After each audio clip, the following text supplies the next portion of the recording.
Wanna know what's inside? Maybe it is a present. She's opening it. I want a crocodile.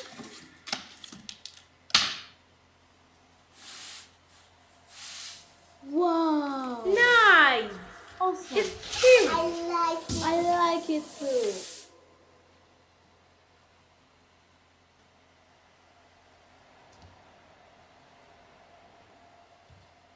What is she doing now?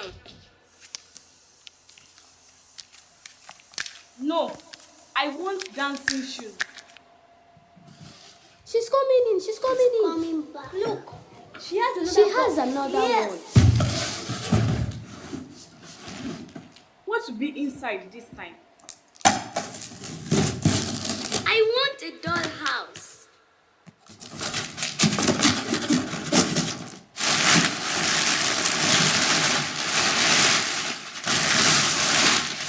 Beautiful. But no, I want but I want something something else. else.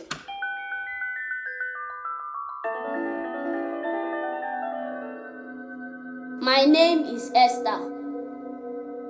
I am 12 years old. I am the last born of 4 children. My father is a general in the U.S. Army. My mother owns a big hospital and a pharmaceutical store, so I don't have any health issues. We live in a duplex and also the biggest castle in Berlin. My parents are rich. Not too rich, but they can provide whatever they want at a time. That is why I love my parents, because they both take good care of me.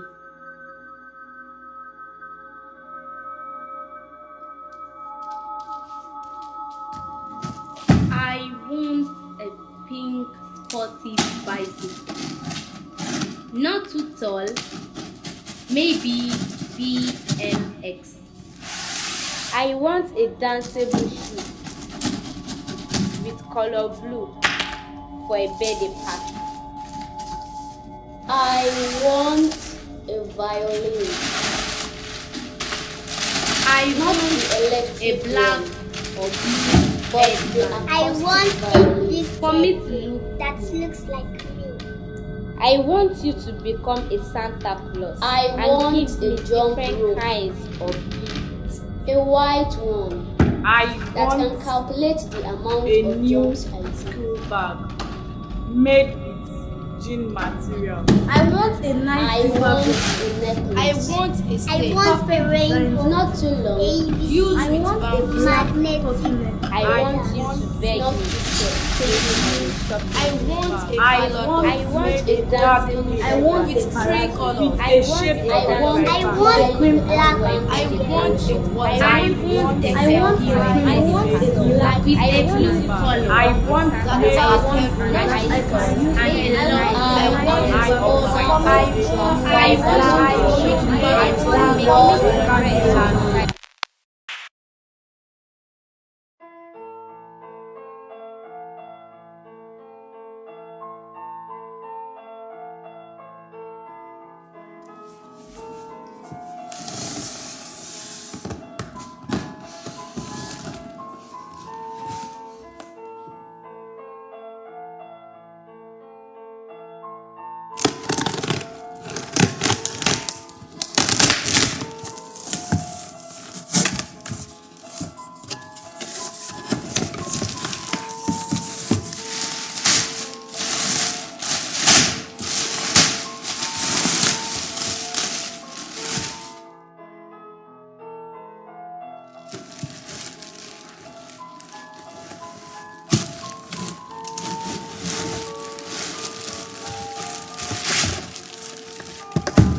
I command you to swallow the sun.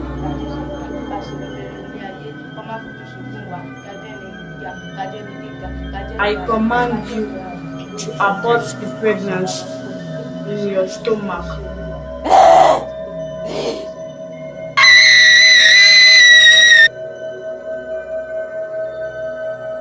I command you to drain out your blood and drink it.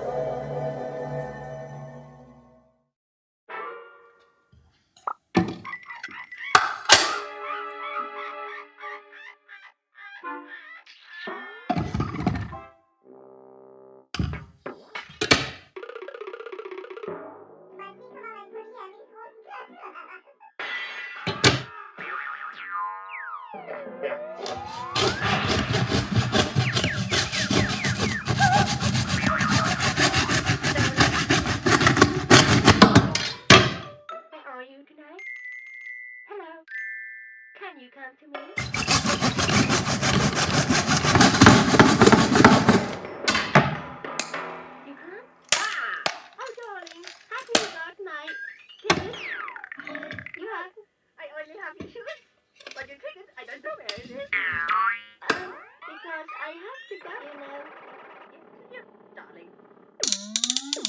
But, hang on.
Ìbà o,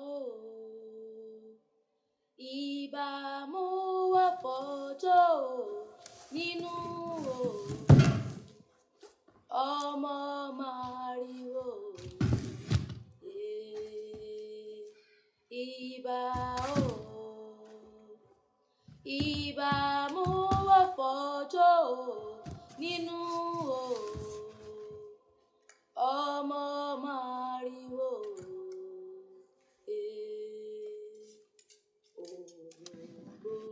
Òbí fẹ́ bẹ̀rẹ̀ afẹ́gbọ́mọ yọyọ.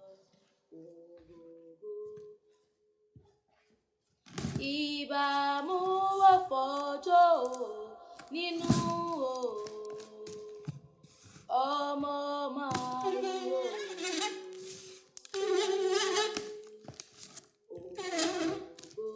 Òbí fẹ́ bẹ̀rẹ̀ afẹ́gbọ́mọ yọyọ. Orógbó fẹ́ bẹ̀rẹ̀ afẹ́gbọ́mọ yọyọ. Ògógó rèrè ó dọwọ́ rẹ̀, yéyé ó dọwọ́ rẹ̀, yéyé ó dọwọ́ rẹ̀, yéyé ó dọwọ́ rẹ̀, yéyé.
Hello. Hello. I think Shevon is struggling to come back to the session. Okay. There was a mistake. And Shion? Shion is on it. Blah, blah. They have some problems with Zoom. Okay. Jan, maybe our technical assistant can help. And maybe we can just wait for a few moments to see if it's resolved. Right. Yeah.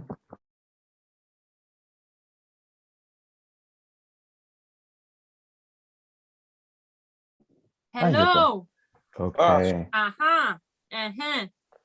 Welcome back from the land of the ghosts. Yes. Sorry for quoting you. You got lost in the internet, in this ghost space somewhere. Yeah. Then let's start. To anyone hearing, seeing us at the festival center or online, hi. This is the discussion or Q&A to ghosting, which we just now watched.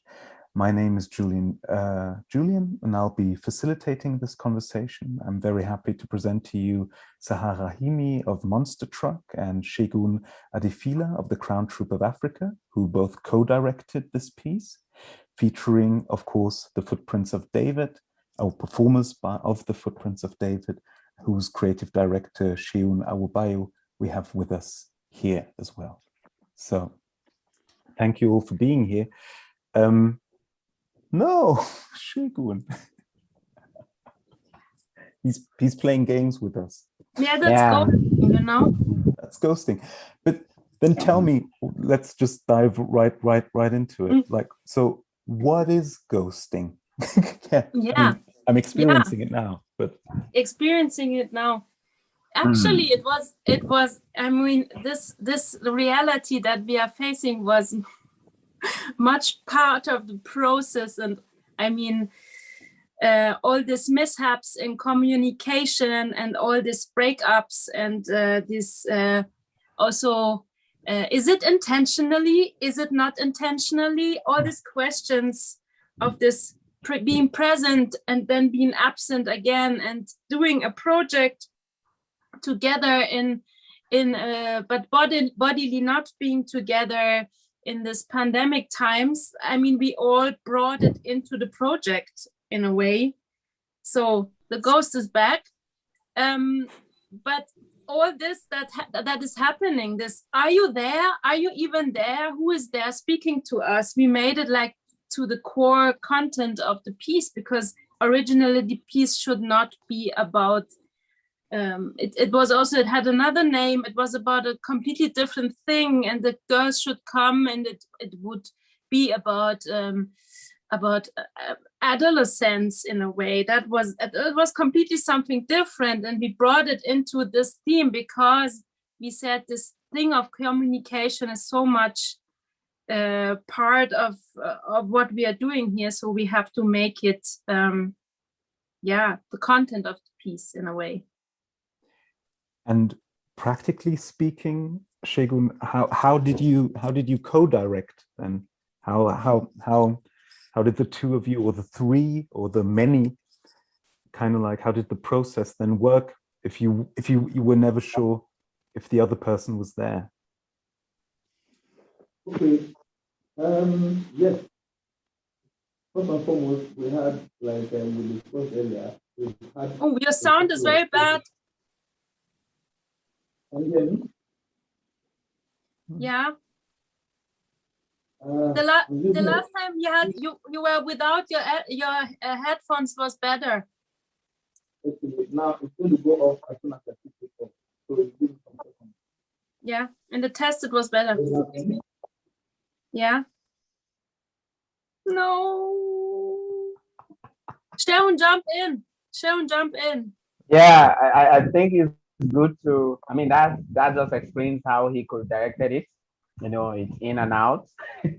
And it's practically a normal day for us like this. So it's a big struggle to, first of all, get in sync into the sudden reality of the whole world, not just Sahar, not just me, not just him, not just the piece itself, but the whole thing. Okay, so it's back.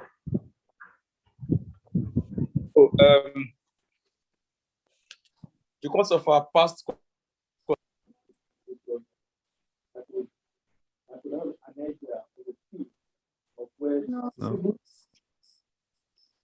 No, it's not working.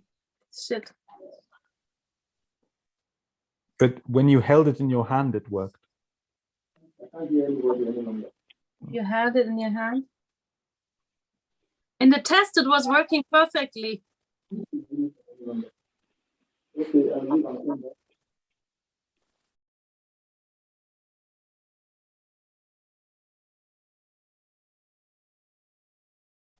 I can't hear you clearly any longer, but it's okay if you can hear me. Yes, we can hear you. So you asked Julian that what was the challenge? You know, the challenge was the immediateness of creation. Because whereas in the past, we would all be together, all the collaborators, but this time around, we were thousands of miles away. And we had so physical distance to contend with. We also had technology to contend with. I mean, those two things were a bit scary for me.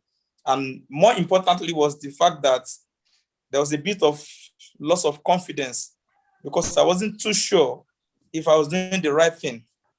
And whereas if we were in the same space, I could just call up Sahar anytime and say, Sahar, what do you think? Or we could sit right there in the theater and talk about it, you know. But this time around, we couldn't move from one row of seats to the other to have that conversation. So it was like stabbing in the dark. And working with Monster Truck, sometimes for me, is always like more intuitive for me, like stabbing in the dark, because we come from a performing art background and we're working with a company that has a strong performance art background. So this was tricky on its own. Then COVID happened and we had to be apart. So that was a challenge. And so you just now said it yourself, like, you know, the situation, oh no, maybe shall I type it into the chat? The situation was scary, you said. Can you hear it, Shagun? Can you hear us? No. It's either or. Either he hears us or we hear him. This is amazing. But then to Sheon and Sahar, the question, like, because like the whole piece is also, it's like it works like a dream. Yeah. It's it has no, like it.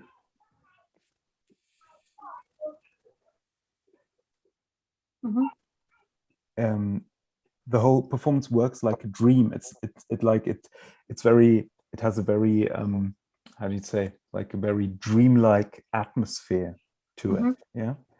And I was wondering, so what, you know, if we think of the eerie, yeah, the unhomely, yeah, something that is, in German you say unheimlich, yeah, something that is, that you know, but it's like turned into, it's estranged, yeah, it turns into something, yeah, that you don't know. So my question was like, so what was eerie, or what does the eerie mean in this piece? Yeah, what is, because yes, it's the communication that kind of like, that doesn't flow, that doesn't function, but yeah, maybe you could speak about like what scared you, or what is scary in the piece. Should I begin? Or Shaun, do you want to maybe jump in on about the situation? Go for it, go for it, I think what is for me like a crucial interest in this piece, and what is for me something that is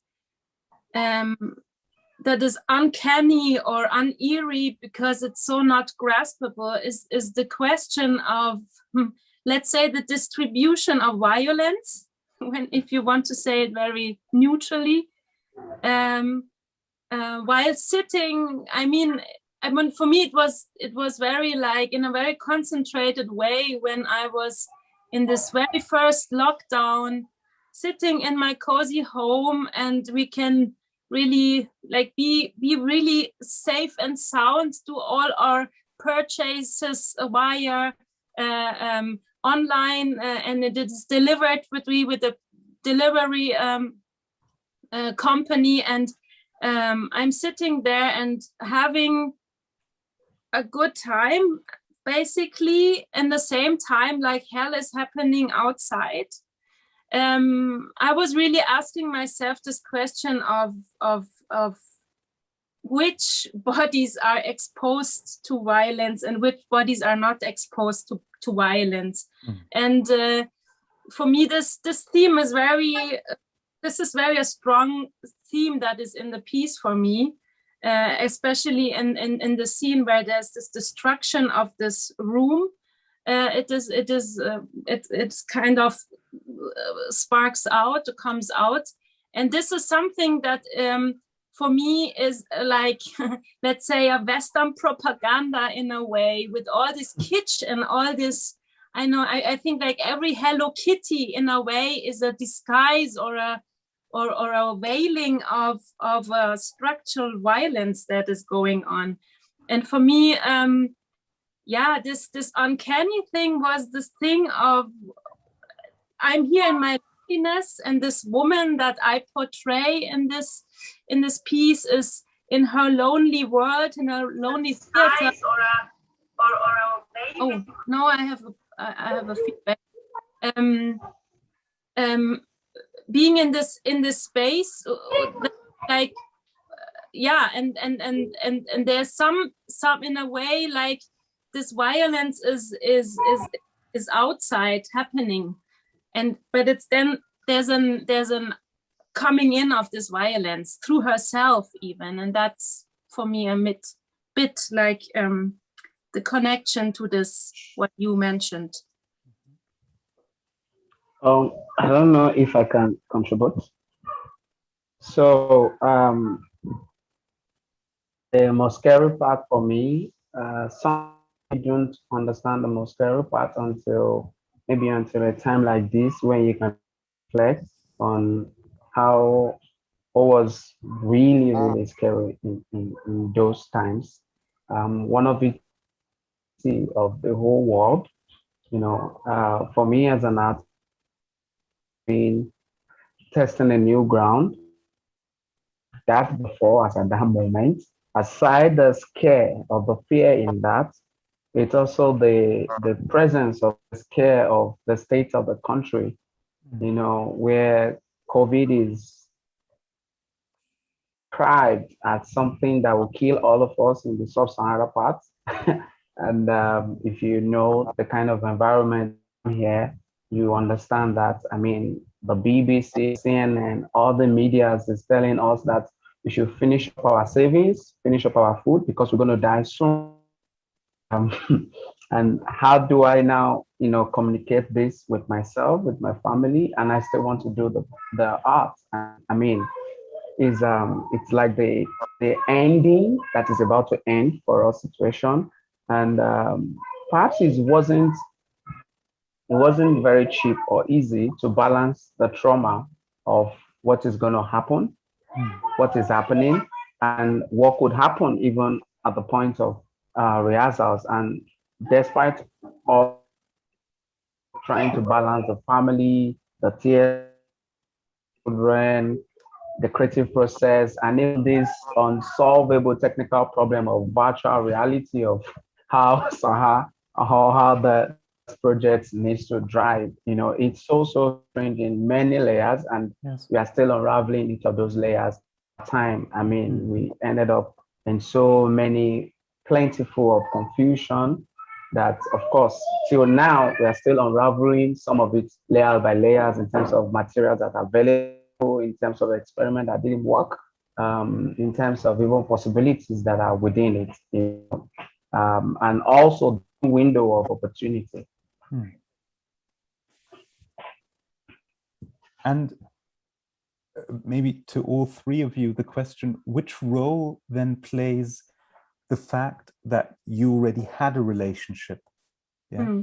That, I mean, because you've been working with each other like now for a long time, yeah, and you've built trust, you've probably had conflicts, like all these things. So how does having a relationship that you've all invested in, how does that help in these violent conditions? Sharing. Yes, for me, like I said earlier on in my first response, that because of a long time of working together and observing, seeing the works of Monster Truck, it took a bit of uncertainty, But of course, like you rightly observed, a bit of trust that, so if I had, for instance, while we were working, I had some friends who would follow me to Footprints of David theater, where we were creating the work. And to these friends of mine, it's like, what is going on? What are you doing? This is unlike you. But because I knew intuitively the kind of people I'm working with and how they reason, so there's a bit of trust on that level. Because for Sarah to say, this is what I want, and you are the only one there with the kids, so go ahead and try and come up with this idea in my head. It's a level of trust. And that was a huge burden for me as an artist, because trust is very huge. When somebody trusts you, you are not certain what you're doing right or what you're doing wrong, especially when the person is not there. So it could be heartbreaking if you realize, I'm not hitting the mark. I'm not doing what I'm supposed to do. But it is that trust of having an idea of what the intention is that matters. At the same time, I try not to get carried away by the intention. So for instance, if Monster Truck says, this is what we're going to do, and for me as a performer, this looks very strange, kind of, then I translate in my head first and foremost, and then translate it physically with the kids, and hope that it is what they're actually looking for. So over time, you've seen us, I don't know what I'm doing, but when I see the outcome, I'm like, wow, okay, now I get it. Sometimes I'm like, okay, I know what is happening. I know what I'm doing, and the outcome is different. All of these uncertainties add to the excitement of the work. Thank you. Yes. I think just to add, I think a work like this would not be possible if we wouldn't have been so, if there wouldn't have been this long-term relationship that we have, because you would get so much earlier so frustrated, because it's really, there's a lot of moments of frustration. I mean, we experienced just one example earlier. And I mean, there's so much of information that is conveyed through other channels than just the talking and the words that we write in WhatsApp and so on. And all these layers of information, when you don't have them, I mean, for me, it's also a question of the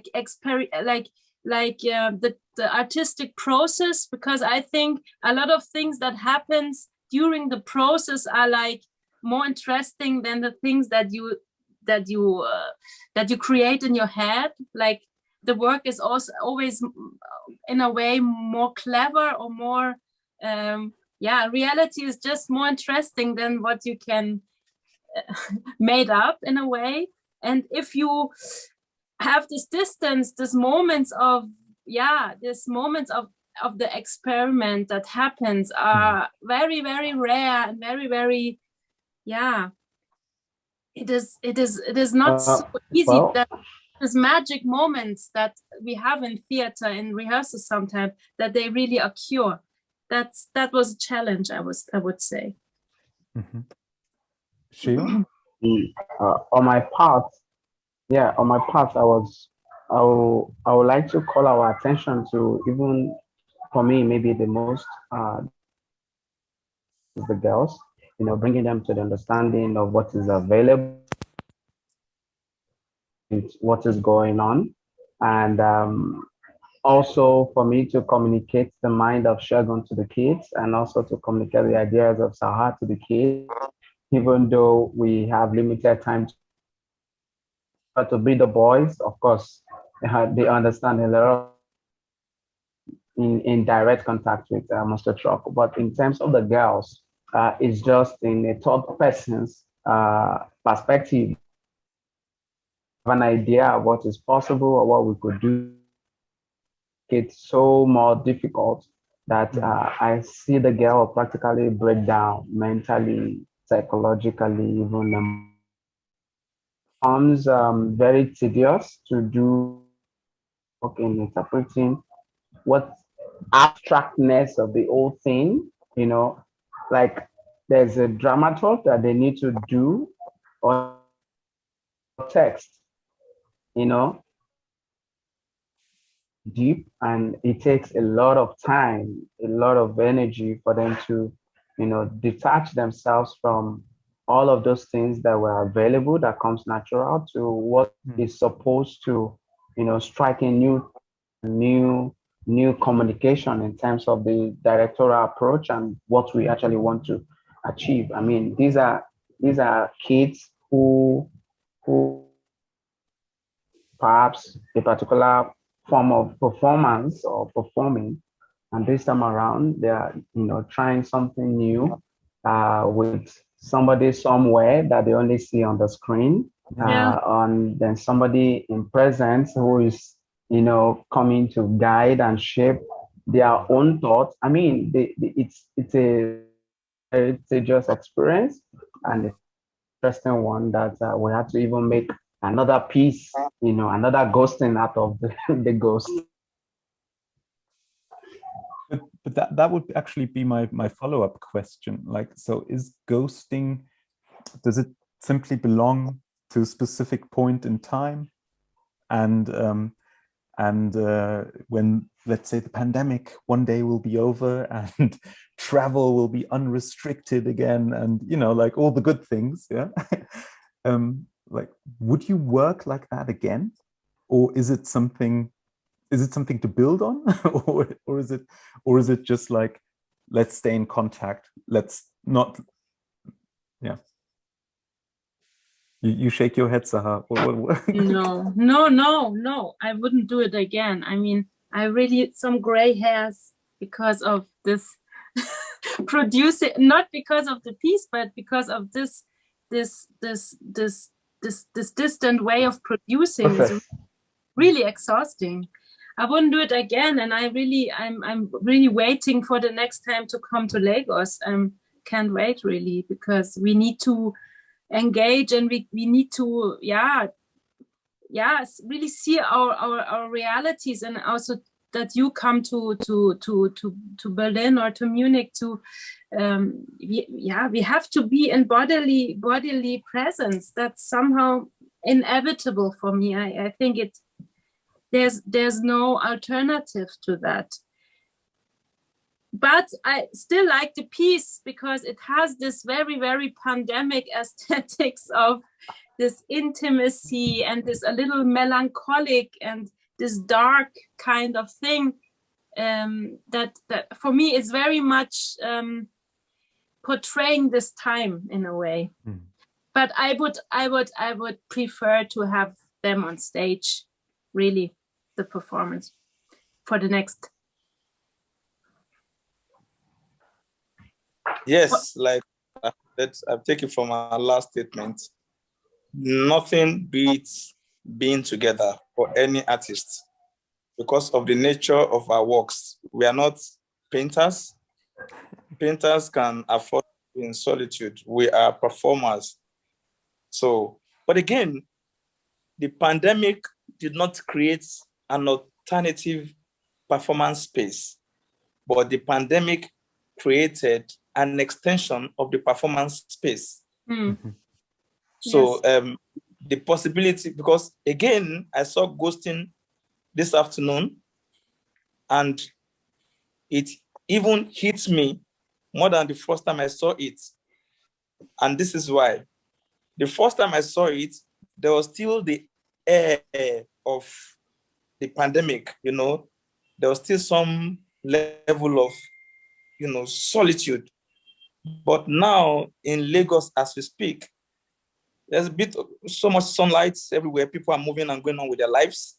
And so seeing this work placed with that context and time, really showed that I felt my heart went out to Sahar alone, knowing how she blossoms when she's with the kids. The mommy Sahar, the jokes, the fun, the warmth, and then seeing her alone, I felt, oh God, this poor orphan for the first time, the frustration of, I didn't see that until now, until this afternoon.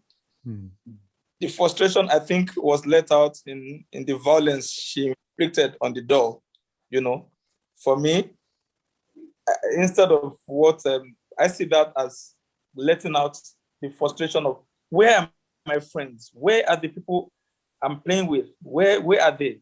I'm here alone and I can only feel and see them. So I wouldn't shy away from this kind of work in the future. I would want this kind of work to go on, but not as an alternative to being played there, just as another form of art, an extension of the performance space. Yeah. Yes.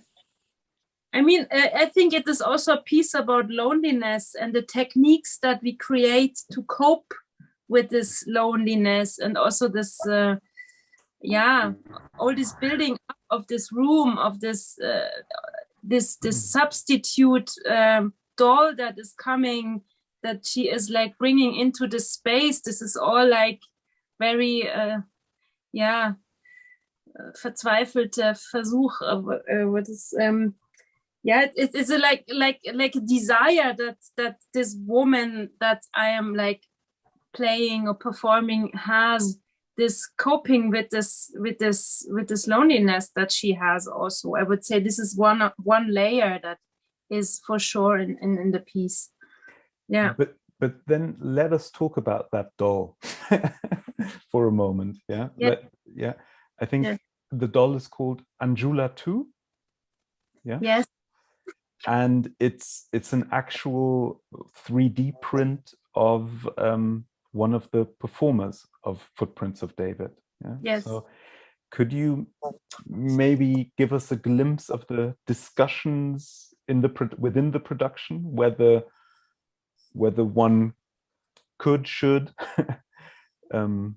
dismantle the doll in that kind of way? Yeah, originally we wanted to have actually a doll of me also in Lagos. You remember, Shegun? So it was like also this, this bodily representative for like, this absence, this bodily absence that is like substituted through a doll, but this doll is not, it is like not working, still not working, although it's like there's this desire. And we originally we wanted to have a replicant of me in Lagos too. There was a lot of reasons why we didn't do it in the end. For me, this doll has a lot of implications or a lot of interpretations you can have with them, with her. For me, it was very crucial, or it was very important that it is not, it is not so obvious from who is it coming? Is it like a representative from the girls that they are sending?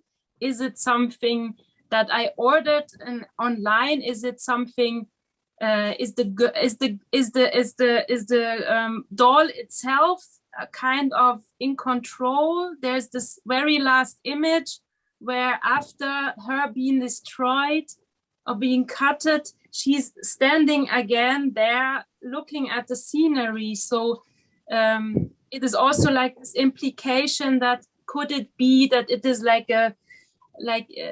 from the perspective of the doll, it is a fantasy of the doll, and this woman acting is like her fantasy even. This is like implications that are in. And I find this doll very uncanny.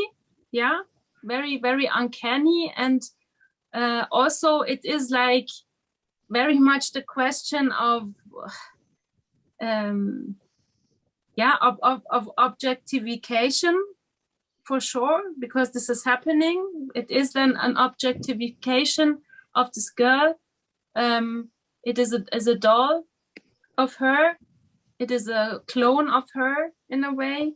And for me, it was very much the question of how to work with this, like how much, what is in a way, it is for me very much on the edge to have the doll at all, and also to work with it, and also to use it in the way that it is used in the performance.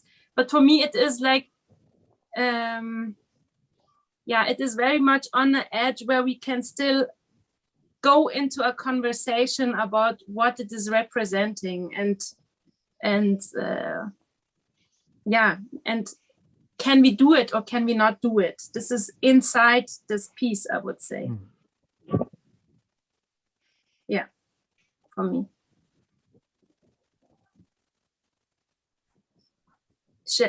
Shegun, what is your take?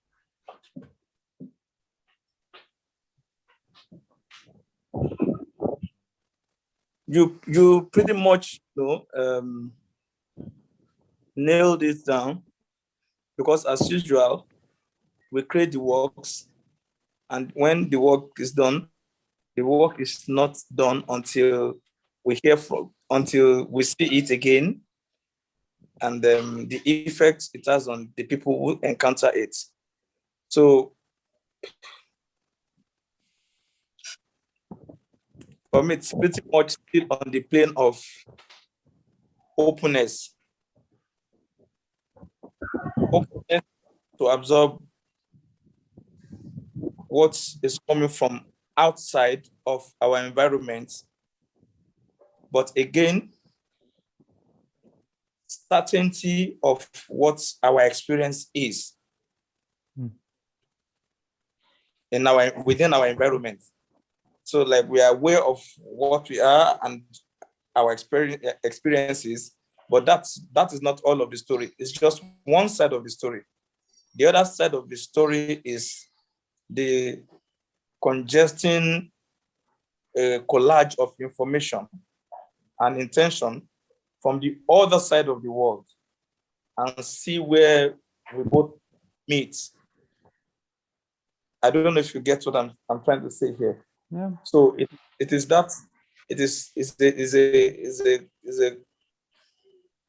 a fusion of that openness and expectation and uncertainty throughout the world. Mm-hmm. Yeah, and sorry. No, please. What would this certainty be for you, Shegun? Yeah, this certainty would be the reality on ground, that there's so much panic in the air. I mean, because I watch the news, I watch CNN, I watch Euro News, I watch local news stations, and we live in an environment. If you see where we were creating the work in Nigeria, you'll be amazed. Because while I'm sitting with the TV and I'm seeing like a ghost town, and of course the main part of the city of Lagos, like something close to a ghost. But when we go to where we work, the Self Cottage Theater, you just see a new, some level of bustle of life. So these are those certainties. This is something that I can point at, that it's more of panicdemic than pandemic. So because there was so much panic, coupled with the fact that at that period, the young people in Nigeria rose up to fight against police brutality. Yeah. And you're wondering, where are they all coming from? And so we're told, no movement. Your life wasn't safe if you moved. because there was curfew, 24 hours curfew. We had a military curfew during the rehearsals. I mean, it was like a double curfew. Yes. It was, yes. And so moving from a station from where our theater is and going to the seaside where the kids are, you saw that street that is usually populated, deserted. So you are the only one moving on this street. Maybe one or two people, the road. There's no vehicle. So it's about 40 or how many minutes walk, Sheung, from Alpha to seaside. What? You are very fast. If you walk like Mami Saha, it is 1 hour. Yeah. So that kind of walk. And so within that journey from this spot to the other spot, seeing an unusual Lagos city that I've never seen in my life in broad daylight, where people are just off the streets, not because of the pandemic, but because of the violence going on in the city. You see, so these were certainties that we were living with. And the uncertainty was, what is Sarah's reality wherever she is? What is she doing? How is she thinking? Yeah. So something comes up in the middle of the night. We can't even pick our phones and talk to each other. We have to wait till the right time. I have to, for instance, look and be sure that the street is manageable. It was never safe at all, Yeah. And towards the end of it, everything started going back, in Lagos, to a bit of normal. It's so strange that when we were creating, when we were struggling, looking for what we were doing, the tension was there.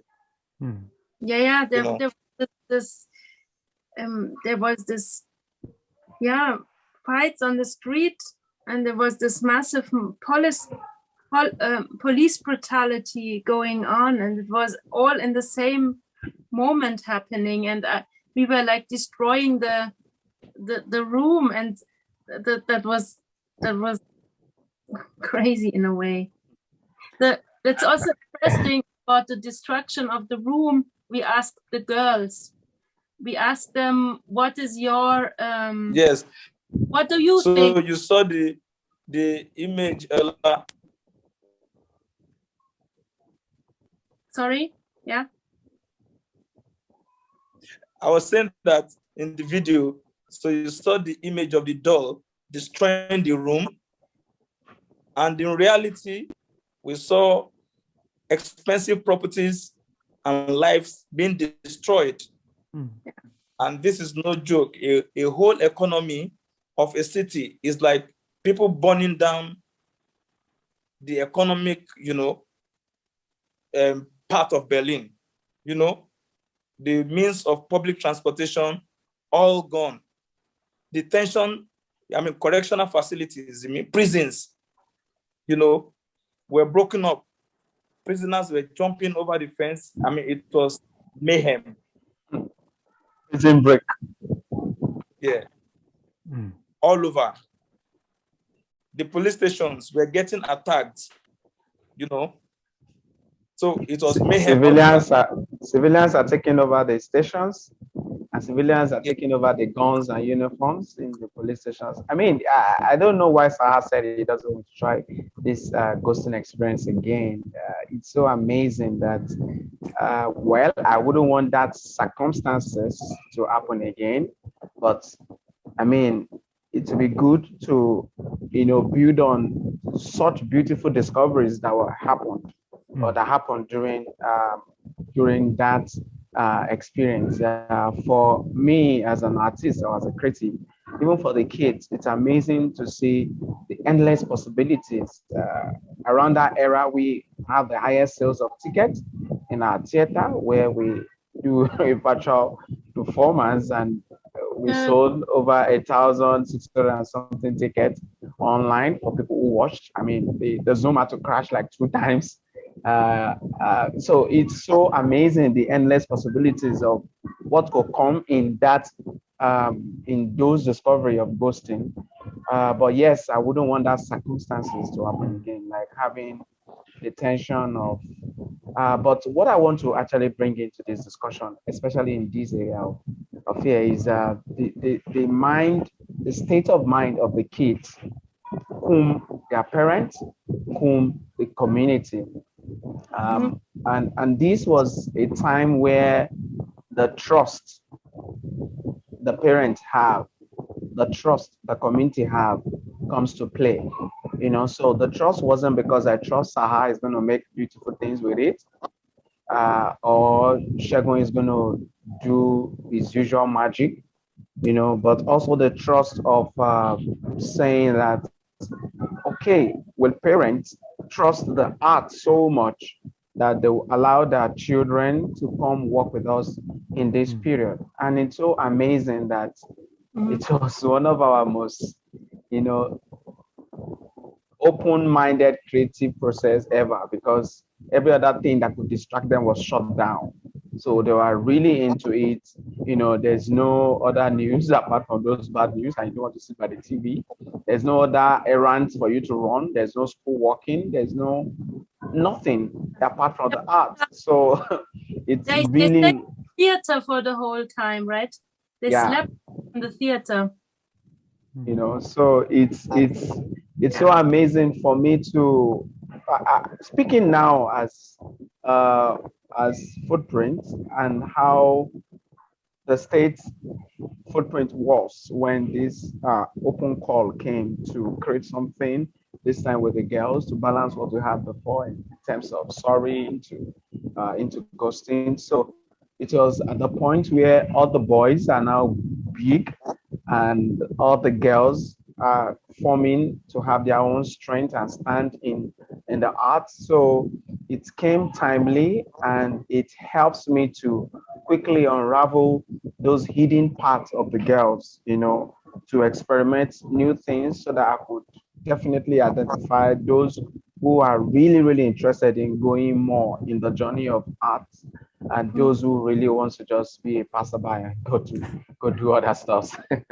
So it's really, really helpful. I think we should explore it more. Just like Shedin said, it's not an alternative, but it's an additional platform to help what we do.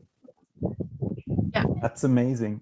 It's like listening to all three of you, like unpacking, like what you also said earlier, Shion, the layers of the production itself, and how it also means different things in different spaces, and how like your theater is suddenly connected with a theater here through the digital space, and and somehow something extends into this ghost world, into this digital space. You people should write a book about this. Yeah. Yes, we should. You should. I'm so sorry. We're running out of time now, and I'll have to close this session. I just want to say thank you very much to all three of you. It's been a joy listening to your stories and to your perspectives. And I hope there'll be maybe not ghosting 2, but something else that carries on. Thank you very much for having us. Thank you very much. It was also good to reconnect. It was a good moment. So we stay, guys. Is this session recorded so we can share it for those who missed it? I don't know. Yes. On YouTube. Jan will send you a link. Okay. Okay. So next project's coming. We should meet. We should do the next Zoom. Yeah. Okay, but in a private room. Okay. Meanwhile, it's also good to share that we're going to screen the Nigerian version of Ghosting at our festival coming up December. So perhaps I'm going to invite you again. I need you to go and watch Ghosting very well again. And everybody listening to us, you're going to see another digital version of the stage version of Nigerian Ghosting, or the Nigerian version of the Ghosting. Because like we said the other time, there's so much materials available that we wouldn't just let go like that. So, Sahar and Julian, please watch out. You're going to see my mail. We're going to watch that again virtually, and we're going to have some discussion on it also. Okay. Thank you for the invitation. Looking forward to that. So, okay. Then see you soon. Thank you very much. Take care. Bye-bye. Bye. Ciao. Ciao.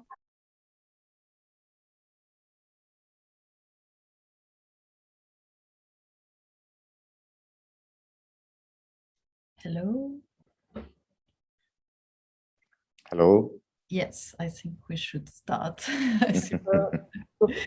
So, hello, I'm very happy to be with you, Sankar and Elizabeth, as part of this session around the Imagine Theatre. Sankar, you are a theatre director. You founded in 2007 the Roots and Wings Theatre Group. And it was about also reflecting on new practice of theater and a new relationship with the audience. You've got also a special link with Munich because you were a guest director at the Munich Volkstheater in 2016 and 17. What we would like to talk about, it's about the Sayande theater project that you funded with Satoko Tsurudome. And I read you wrote beautiful articles about the project, and in this article you are mentioning that for you it was about integrating theater to life. And the Sayande theater is based in a quite remote area in the mountain reserve Atapadi, so rural area. So can you tell us a bit more about bringing it to life into quite a remote area? What did you mean by that? My training in the theater was basically in the intercultural, to find ways of working across cultures, so that then that is where something new comes out. The intercultural allows us to keep aside what we take for granted, our notions, and it questions ourselves. So this approach is what I was exposed to during my training in theater as an actor in Singapore. Singapore is a multicultural society, and so after my training, when I came back, I started looking like the lens changed for me. Like I went from India, which I thought was like more or less a monocultural, monolithic entity. But when I came back after my exposure to the intercultural, I started to see that the intercultural is like it's present, so much present in India. And I've been creating works with actors from Japan or Germany or other places. But in 2008, when I was creating a piece called the Elephant Project, I went to Attapadi for the first time. And that is when I was really shocked, because it's this place is 120 kilometers from where I live. But in that place, I saw 3, 4, 5 cultures coexisting, linguistics, and also communities from the world culture, communities from the indigenous culture, they're coexisting there. And also it's very rural. And for me, cultural practice in India are usually centered in the cities. So you have theaters in Mumbai, Bangalore, or Delhi, and it's always polarized in these regions, in these big cities. And in that process, cultural practice also rejects or abandons all these fringes of society.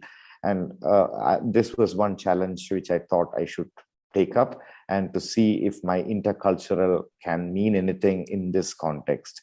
So that was my sort of beginning point to go to Attapadi and to see if I can create something there. And over the years, I felt the need for a theater, because Attapadi is a 750 square kilometer region with very basic facilities for absolutely nothing for theater or the arts. So for us to start, we needed a theater.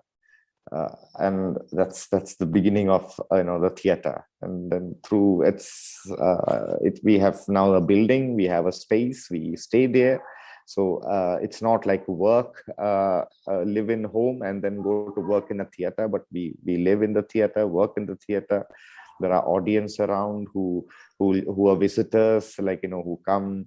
I create my work there. I also work with the communities there and create works especially for the region, and also travel with the work that I do there around. So these are some of the beginning points.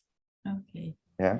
Elizabeth, you've got a bit of a different history. So you studied in the UK and in the United States, and you came back in 2011 to Ghana. And you felt that the necessity to build your own place, because when we discussed, you said that the infrastructure there were not adapted to the kind of work you wanted to develop in the content, but also in the process.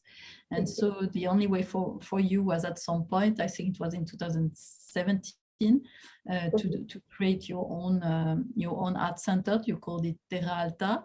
Can you tell us a bit more about this decision and where it came from? And yeah, I think there's actually interestingly a lot of overlap with Sankar, what you were saying about you leave a certain cultural environment and then you sort of encounter this whole world, and then when you come back home, it changes your perspective of what your home is. And I think I really had that moment when I came back. It was really important to me that, because the content of my work is all sourced from folklore and from local stories and stories that I heard growing up. My grandmother was a playwright as well, so we had that home culture of storytelling.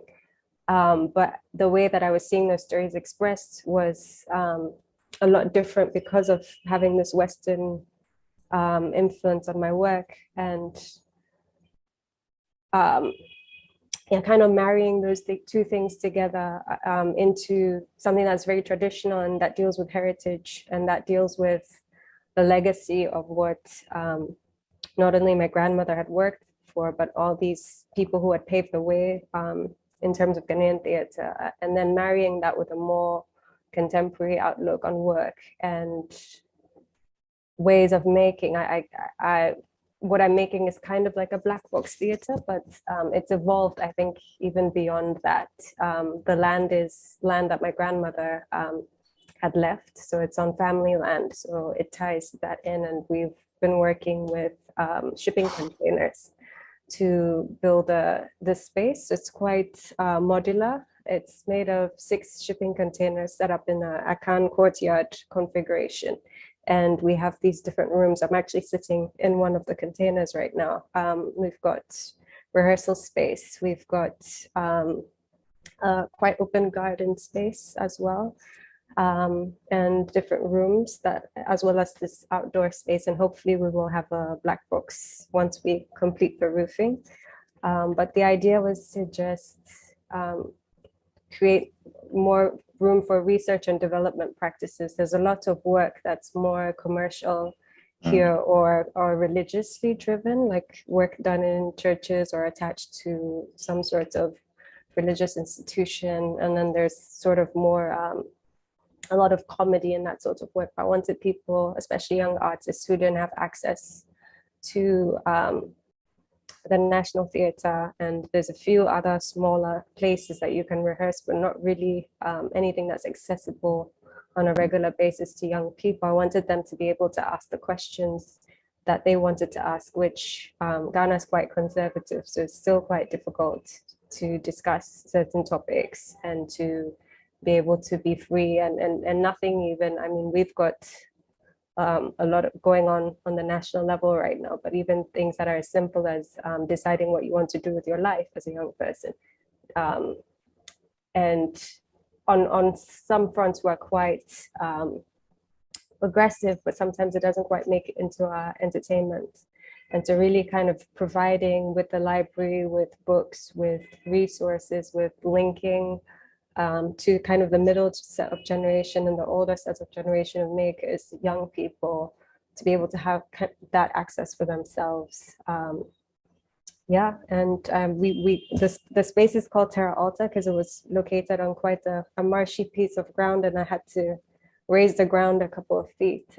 But that's also kind of my mantra with regards to this space. I always tell people that we're pressing on to higher ground always. So that's the way we choose to work. Yeah. Okay, thank you. Yeah, I don't know if you want to react.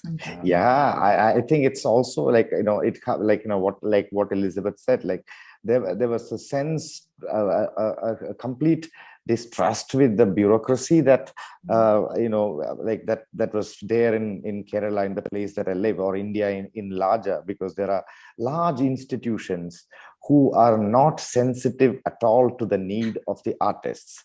So, these institutions, they believe, and they continue to believe, that the artists exist because they are there, which actually is wrong. And it's the other way around. These institutions exist because artists produce work.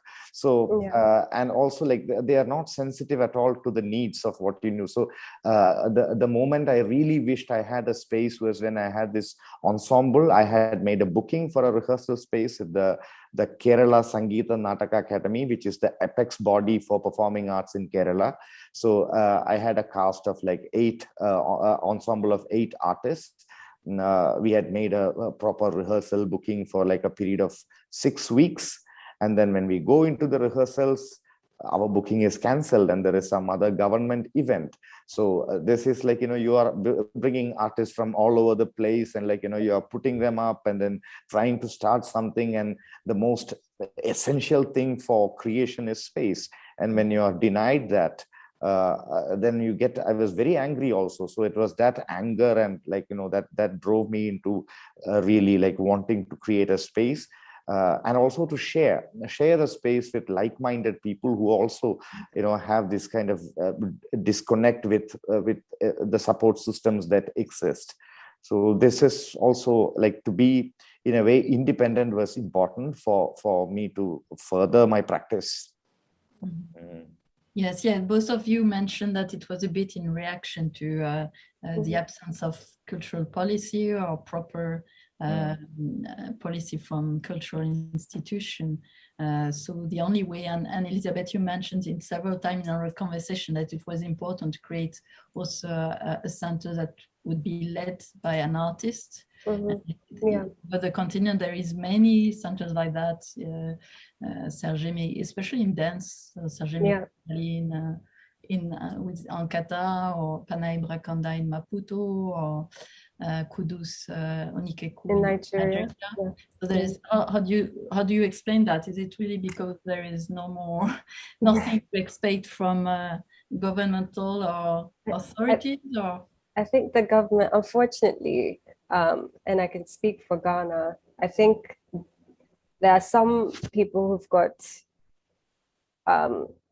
good intentions, but the mechanism, the bureaucracy, the structures that they've put in place are so deeply problematic that unless there's some serious restructuring, they're just going to continue to be the way they are. And this is from the academic, the government schools to the government institutions, all of them. And I mean, they're planning to tear down an historic building, which is the arts center here, which is the theater that's attached to it, to create this fancy, glamorous project. But there's been no engagement in terms of what does we hear this word ultra modern theater, what does that actually look like? What do you need in terms of, even if it was a big, sophisticated space, what does a rehearsal versus like the rehearsal rooms, how do those relate to the main stage?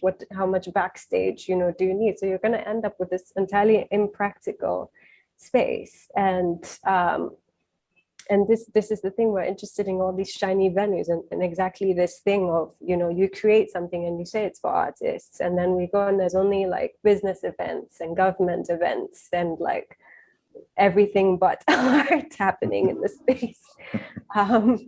And meanwhile, you've got these young people literally having to dance on the streets because they can't get access to rehearsal space. So luckily for us in Ghana, like the gyms are kind of waking up a bit to the idea that, okay, this could be fun for patrons. And so like for dancers, we've got a lot more support from, but there's still gyms at the end of the day. So if they want to do CrossFit or yoga or whatever, they're going to kick out these young people. And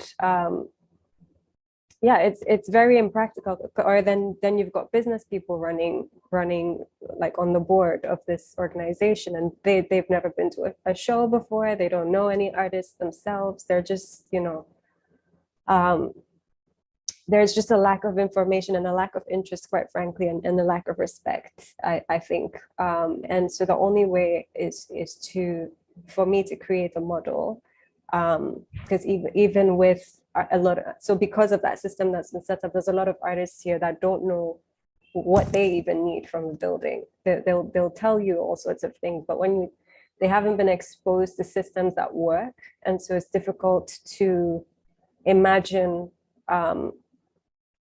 what sort of actual things will help. So sometimes even what they come up with as solutions are not the most practical or the most essential long-term. Little things like if you don't know that a dance floor has to be sprung, you know, so that you have them dancing on concrete, on tiles, on things that are going to cause long-term impacts on their bodies, you know. And there are ways to do that, like locally. So we have a clay floor here because I didn't have money to do a big fancy wooden sprung floor, but that's a lot less impactful on your joints, but because you know that you have to work on this, so we can't just put down a concrete slab. And I think for me, just the community, the people who use the space have been really involved in the making of it, and I'm just trying to share as much information as I can about the process during the process. When people come and they complain, oh well, why is this, you know, why don't you have tiles? Because tiles are a little bit of a status symbol here. So we just try to explain, well, it looks nice, but it's not the best for you. Yeah. Thank you. Sankara, also for you, it was also you mentioned that there's this huge theater all over India that are hosting nothing, in fact, and for you it was also the relationship to the public. You wanted something smaller, more close, with a closer relationship to the audience. Could you? Yeah, for me, at least from my understanding of or my approach to theater is it's physical with the body, and of course our body has its limitations, our voice has its limitations. So I don't know, like the earlier, before the pre-metric measurement systems is all physical, like the foot, the inch, the yard, it's all to do with the body. When it became metric, and then it lost that connection with the body. And also these theaters are actually the theaters built by this state or city. It's a performance of the state for me, I feel. At least in the case of India, it's like they want to put up massive, you know, buildings which are like non-economical to run. It's impossible to fill up these spaces, and also like they're huge. It requires amplification, lighting, and technique, and it becomes a form of disembodied theaters. And the people who make these spaces, they never use these spaces, so they don't know why things exist. So they have templates, you know, which these architects learn from somewhere, and then they just apply these templates into of theaters without actually ever thinking the practical aspects. And the people who use the theaters, the players, the performers, and the audience have actually no role in deciding how these buildings and structures should exist and function. So this kind of the scale and size makes me question, like, who is building these theaters and for whom these theaters are built. And we have, I can, like, you know, maybe there are like at least like in Kerala, I can tell you like nearly like 30 theaters I know which don't function at all. They're just there, and they are used for weddings. And yeah, you know, like that's the function. And also like from like my colleagues, like from people whom I talk in India, like they prefer to work in smaller spaces where the relationship, the body to body relationship is more, there is a distance, like there is a certain distance where communication can work. Like if you imagine a soccer stadium, like, and if you imagine two people on either sides of the goal post, and if you like, how do they communicate? They will have to yell and shout and like scream. But as people come closer and closer and closer, there is one optimal distance where you can speak, you can hear the breath, you can see the eyes, and these I think are very important for theater. And also with the coming in of cinema, all the theaters, they have this acoustics ideas drawn from cinema where they use amplified sound. So there is a lot of like this kind of muting of sound that they do in the theaters, and it feels dead. When you walk into a theater and utter a word, there is nothing. It just disappears. Whereas in theater, for the human voice, for the natural voice to function, I think that you need a resonance and reflection of sound, which we don't find. There are many problems. The way theaters are conceived, constructed, and operated. Yeah. I like, Elizabeth said she had this very key word when she said a serious restructuring needs to be done for these things to function, and that won't happen. So then it better invent your own models which you think will work, and it does work. It does work, So I can say with my small space, in absolute absence of resources, there are substance and valuable exchanges that happen, rather than like these big spaces which remain shut for like 90% of the time in a year and gets used by like some rich weddings. And yeah, so yeah, for me, I think we need smaller spaces. Recently, in the beginning of this pandemic, I came across a Japanese economist, Mizuno Kazuo, and there was something profound that he said.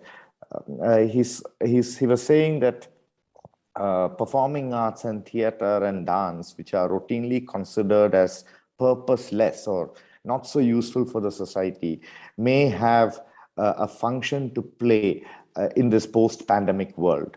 And for him, the pre-pandemic benchmarks of the globalized world was faster, farther, more productive. These were the benchmarks. But the pandemic, when it stopped all that, like he proposes a completely opposite, a radically different approach, which is closer, slower, and a more tolerant way of functioning. And he also thinks performing arts are they can adapt more to these closer or slower or the tolerant ways of functioning. And I think that is the way forward also in many ways for me, I think. Yeah. And yeah. I 100% agree, because it's also that size, that small size and that intimacy that breeds sustainability. Because I think what we've seen is that we have very dedicated people, because they're invested in this space, they're invested in the experiences that they have here, and you wouldn't have that in a much larger arena. You wouldn't be able to develop those type of relationships. You wouldn't even going back to this idea of design, the way the space is designed, we're off a very busy main road, but a lot of people will come in, and because we've got this garden and we kept all the mature trees and built around them, whereas in Accra, a lot of people will cut those down, and it's not modern to have too much green. So we've had a lot of people who even will object. They walk and they're like, isn't it so much work to sweep up all the leaves and all of those things, and then have sat down and just finding that stillness in life that just matters on like that, and social media and the news and all the noise that surrounds us, and the busy, this idea that being busy is good, and just having a minute to actually just sit, especially like in a city like Accra, we don't have a lot of parks, we don't have a lot of public spaces. This idea that public space doesn't just need to be a park or a plaza, it's also these spaces that we come together as communities outside of our regular world to be together, to observe human nature, to learn, to empathize. I think it's really, really important to conserve that. And do you feel both that the pandemics could be in some ways a good thing to change, or to make some change or some evolution, that because of course it also was a kind of failure of big institution, or how I know that we discussed with you, Sankar, about that, about pandemic could bring maybe new models. Do you feel that also still, or? Yeah, because in India, in the case of India and Kerala, I think we saw these institutions collapsed. Like, whereas like individual artist-led spaces is what kept the home fires burning. So I think that model failed, but this restructuring will not happen. So we'll flog the dead horse and it'll wake up and, maybe not. Like they'll get it to stand. Maybe lifelessly it will stand up, but without the breath, the vitality, it will be able to stand up. But it's that's what I think. Like for us, in our case of India. Yeah. So we didn't, I mean, COVID hit us hard, but I think not as hard as other places in the world. And unfortunately, some of these institutions they just keep getting bailed out by the government. So because again, they're used more for private functions, for government functions, conferences, and they don't. I'm not sure they'll learn the lesson from that direction. I think it will have to come from something else for Ghana. I think people are just a bit too entrenched and comfortable. And there's also this elder mentality thing here where it doesn't matter how long you've been doing something, even if you've been doing it wrongly the entire time, you're just accepted as somebody who's been around, and therefore you're the expert and you're paid deference. But I've been insulted actually several times because I'm young and I'm a woman, and I've dared to open my own space. And I think until we can fix that problem, which is a much larger problem of Ghanaian society, we're not going to see much change in some of our institutions.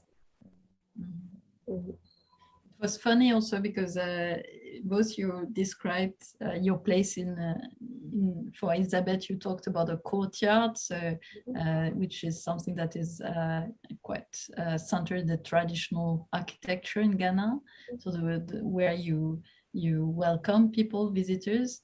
And Sankar, you talked about backyards, which I found also very interesting because it's not at the front, it's behind, but at the same time, for me, I've been living many years in Congo, and backyards is definitely the place where everything happens. It's where you cook, it's where you do your laundry, it's where neighbors are coming and discussing. So could you expand about this backyard and courtyard notions, which I found interesting? Yeah. So courtyards, and my parents are architects as well. So I've grown up noticing buildings, whether I've wanted to or not. And courtyards, when we were young, it's this, I think similar, it's like an open living space. Everything happens in the courtyard. You've got spaces that you're cooking, you've got family space, you've got welcoming space, you've got entertainment space. So when we were really young, we would have bonfires in the courtyard, and we would hear stories at night, like everyone was done with their chores, and you would kind of just gather. So, and also my mom loves gardening, so courtyards have always been about gardening for me. And so when I was doing this space, I really wanted it to feel like home, especially because a lot of the young artists don't have the option of space. I wanted them to come to a space that felt like home. So I thought, what makes me feel at home, and it's this courtyard feeling. So we actually do a lot of performance in the courtyard, because we're not completely done with the roof. It's the primary space where people kind of gather and rehearse and have different programs, classes, workshops. So yeah, it's surrounded and tucked in, and that feeling of shelter and that feeling of home is what we were trying to provoke. Yeah, for me, the idea of backyard is also like these are in the margins of the society, so it's never seen. Like, you know, if you come to India, Attapadi would be the last place that you would reach. You know, you would go to other places. Like, there are many sort of facades, but the backyard is often places that are least visited. But that's where things grow, right? So and also like this, what I find with common also with Elizabeth is this kind of alfresco approach, where the inside and the outside do not have a very clear divide, and which what happens outside gets reflected in the inside, and what is happening inside reflects the outside. So this that is again something which you don't find in these buildings. Like, you know, they are very, like, you know, they don't have that openness. They want to close it down with doors, and you know, it's all like close. So this yard is, I think, is important. The connection to the nature is important. The outside is important. So the backyard is the hinterland, like the land behind, the space behind in the backyard. Yeah, that's the concept in a way. Yeah.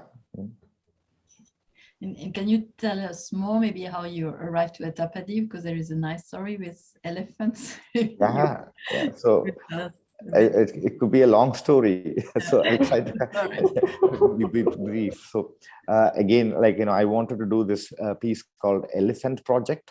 It was like, you know, back in 2007, and we were not. The world was not so sensitive to the needs of nature back then. Like, when you compare it, like, the pandemic has brought that awareness, like, you know, what humans can do to nature is. And also, like, the last 10 years, it has really, like, you know, we are, like, you know, going like faster and faster into the climax, you know, and, you know, destroying the nature. So for me, the elephant is a very strong metaphor for nature. Like, if you look at this, the elephant uproot a tree and throw, you know how strong the nature is. At the same time, if you look at the way how man can tame an elephant, you know how fragile the nature is also. So elephant, you know, is an animal which has both that strength and fragility. So this is what I want to work on, and develop a piece on a story of domesticated elephants of Kerala. India, we catch the elephant from the jungle.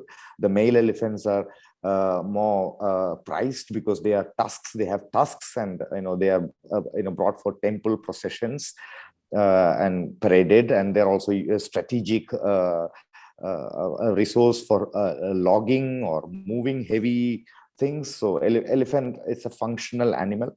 And so humans, like in India, we have like really tamed elephants for many things. And the sad part is the male elephants are not allowed to mate in domestication. So they, for the rest of their life, they are like, you know, they stay single. Because again, for economic reasons, because a cow elephant, when she gets pregnant, she can't work for 20 months. And then when she gives birth to a calf elephant, she or he, the baby elephant, cannot work for like maybe 10 years. So, but they consume a lot of food, and you have to keep feeding them. And it's a huge liability for the owners of these elephants. So that's why they don't allow the elephants to mate. And because of this, they have excess of hormones, testosterone in their bodies, and like they run amok. They go violent sometimes, like killing people, etc.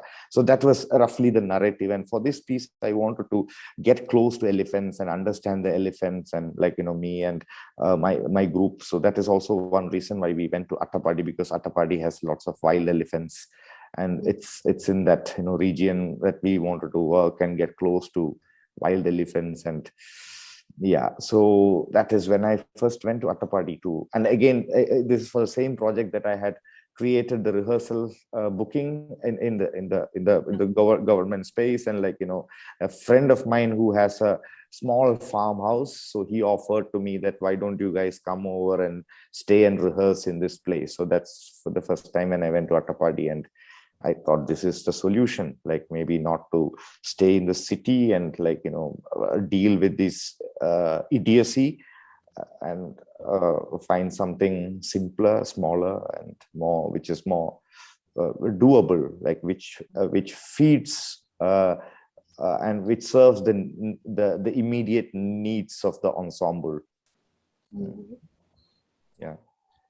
And Elizabeth, for you, you I don't know if it's by necessity or it's by choice, but because your grandmother was also an esteemed artist, she was poet and art activist also, and for you it was important maybe also, I don't know, to build on this legacy. Was it important for you to come to this family plot, or it's just because it was available? Or I think it was a combination. I hadn't actually been that familiar with her work. There's two famous plays and then some of her children's work that's published. So I'd read that and studied that, but she'd done all this work that was still unpublished, and she didn't like being filmed when she was alive. So, and she died when I was 5 years old. So I'm now kind of looking through her archives and as an adult, and discovering that there's a lot of overlaps in terms of interest. And it wasn't, I think, just her work, but the way that she chose to approach, because I've always been very attracted to like narrative theory, this idea that humans are sutured into time's order by storytelling. We make sense of the universe by telling stories. And she very much felt the same and was using that as a tool in nation building. So you are Ghanaian because of this history of Ghana and Gold Coast and pre-colonial and all of those things. And she was gathering all these stories from villages, from communities all around the country, and putting those together. And I'd been doing the same thing. I just didn't realize that there was that overlap. But I think now that I'm more aware of how much we had in common, I'm starting to be more intentional about the ways in which I treat some of those overlaps. So for instance, my work with children, I've been working with children since I was a student myself. But little things like reclaiming language like Shakespeare, you know, like and getting the kids to translate that into local languages, but then also presenting them with stories that are similar, that are sourced from here, you know. So you know, things like the Tempest, stories like the Comedy of Errors. We have very similar folk tales here that and teaching kids that, you know, our history did not start when the first Europeans landed on the Gold Coast, and it did not start even with the Ashanti Kingdom, that it goes back much further than that. And I think because of this busyness that we spoke about before, and the way they've changed the education system and the curriculum, it's very easy to kind of lose sight of that history and know that you have something solid to stand on. Especially, I mean, young people, all the pressure they're getting to look a certain way and to act a certain way, and then all these worries about climate change and your parents and your boyfriend. I mean, like, you know, you're dealing with teenagers and they're worried about all these things, and just reminding them that they've got this long line of heritage, of history, of people behind them. Who've passed through what they're going through now, and worse sometimes, and that there's a chance for it to be better, and that they can have a role in making that, in forging new paths, in forging themselves, and in not accepting the status quo and the way that things are, that they can build where they need to and how they need to and when they need to, and they can tell the stories that they need to lift themselves out of the situations that they're in. that's kind of where the legacy of hers that I want to push, is that storytelling legacy. Yeah. Sankar, also to come back maybe to what you said at the very beginning about interculturality. You said also because in Attapadi there is many different groups of people, communities, some so-called indigenous, some coming from other parts of India.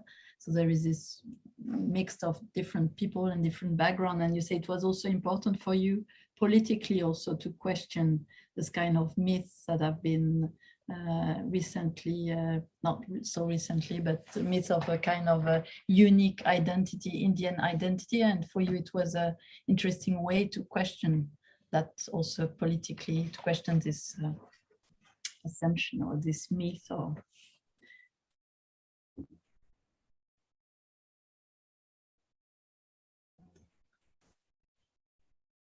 Sankar, you're not hearing you anymore. I think you're, yeah. Sorry.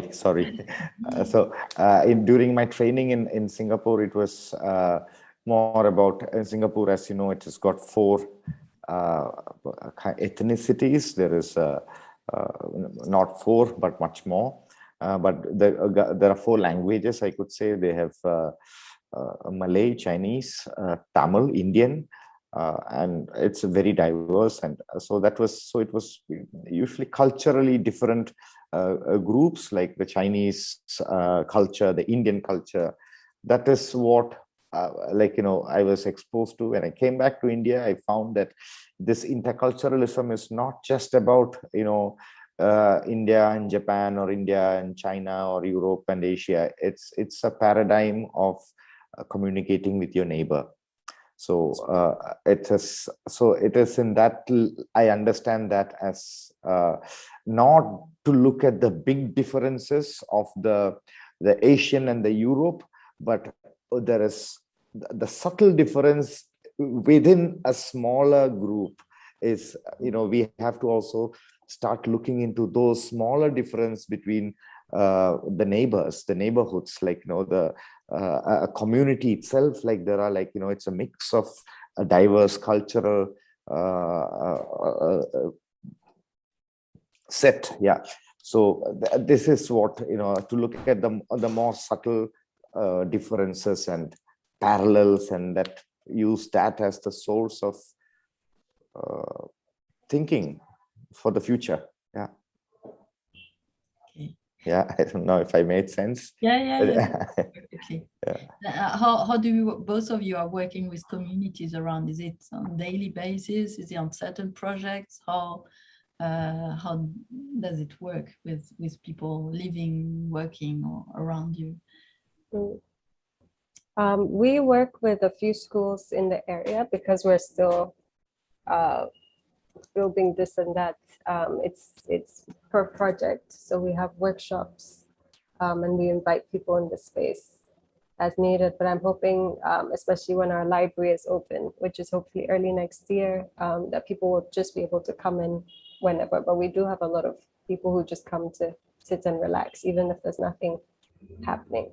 So we've got the actual community, the people who live around us, and then we've got the artists. So there's a residency space, there's space for them to cook and kind of sit, and then there's the rehearsal space. We have instruments so people can come and do like music rehearsals and dance rehearsals. So there's dedicated space for that. So, and then when they come, I try to make it so people overlap and then they can meet each other. And because networking is another problem. A lot of people work in silos because they have to rehearse at home. They don't come into contact with other groups. So they don't know that, like there's orchestras in Accra, people and the dancers. And so you can put them kind of in direct contact. And it's that kind of network building that I'm trying to create, so that's also when I go back to producing more. I haven't been directing in a while because of the construction. That I always tell them it's good for you to be working as an artist, so that when I need you for a show, you're still working as an artist. Because what happens in silos is that a lot of times people give up and then they go and get a job in a supermarket, or they just give up and they don't go back. And so you get back in touch with people for a show maybe a year late, and they're no longer working as an artist. So in order for it to be sustainable, they need to at least know that other people are in the same situation with them. Yeah. See, I went to Attapadi from the outside, so I remained. I continue to be an outsider there. So I work with that awareness. So when I went there, and it was me as a theater director, it was I wanted to do work with the people there, and I started creating an ensemble of youngsters. I started doing reviving some of the community's traditional performances, all without ever asking myself the question whether they are interested to work with me. So that was a kind of one realization. So we did a few performances and plays, and we used to travel around, and soon we found the meaninglessness in doing that, because it was in my interest to do that without finding the interest from the community. So then I changed my approach, and I got involved in other things, not like theater or culture, but to make drinking water facility for a small village, or to create a road access, or to bring electricity, or to do some social actions to fight injustice happening there. That brought a lot of the community together, and enthusiasm and interest with them. So that is my learning from this experiment of working there, to not just bring what I want to do, but also to be sensitive to the needs of the people. And once we find that, then there is a very strong relationship now, that me and the community and our theater and people. So and it was not just about making spectacle with the people there, because it's very trendy and exotic. You have this tribal indigenous people playing to a city audience, meaningless. Whereas now the theater is part of their life, for these communities, not the theater as in performance, but together, like what you have said, to have conversations, to come together. Different people from different backgrounds are able to have this space to converse, and that is where things start to change and grow. Yeah. And can you, because Elizabeth described a bit how it looks like, but can you describe a bit how your theater looks like concretely? What is it? Yeah, it is designed by this one actor architect who was my long-term collaborator, who still is we collaborate. I met her as an actor and only realized later that she was an architect also. So which was great, so that I was able to sort of get the both to come together, the actor and the architect to come together to create a space. And also she had a beautiful concept of creating this theater space with which is the motif is that of a Japanese fan.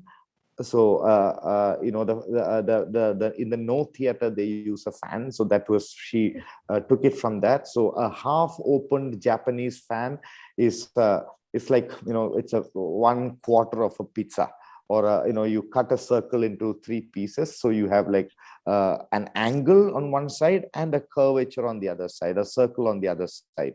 So then it has a possibility of transforming, you can create various viewing configurations with that.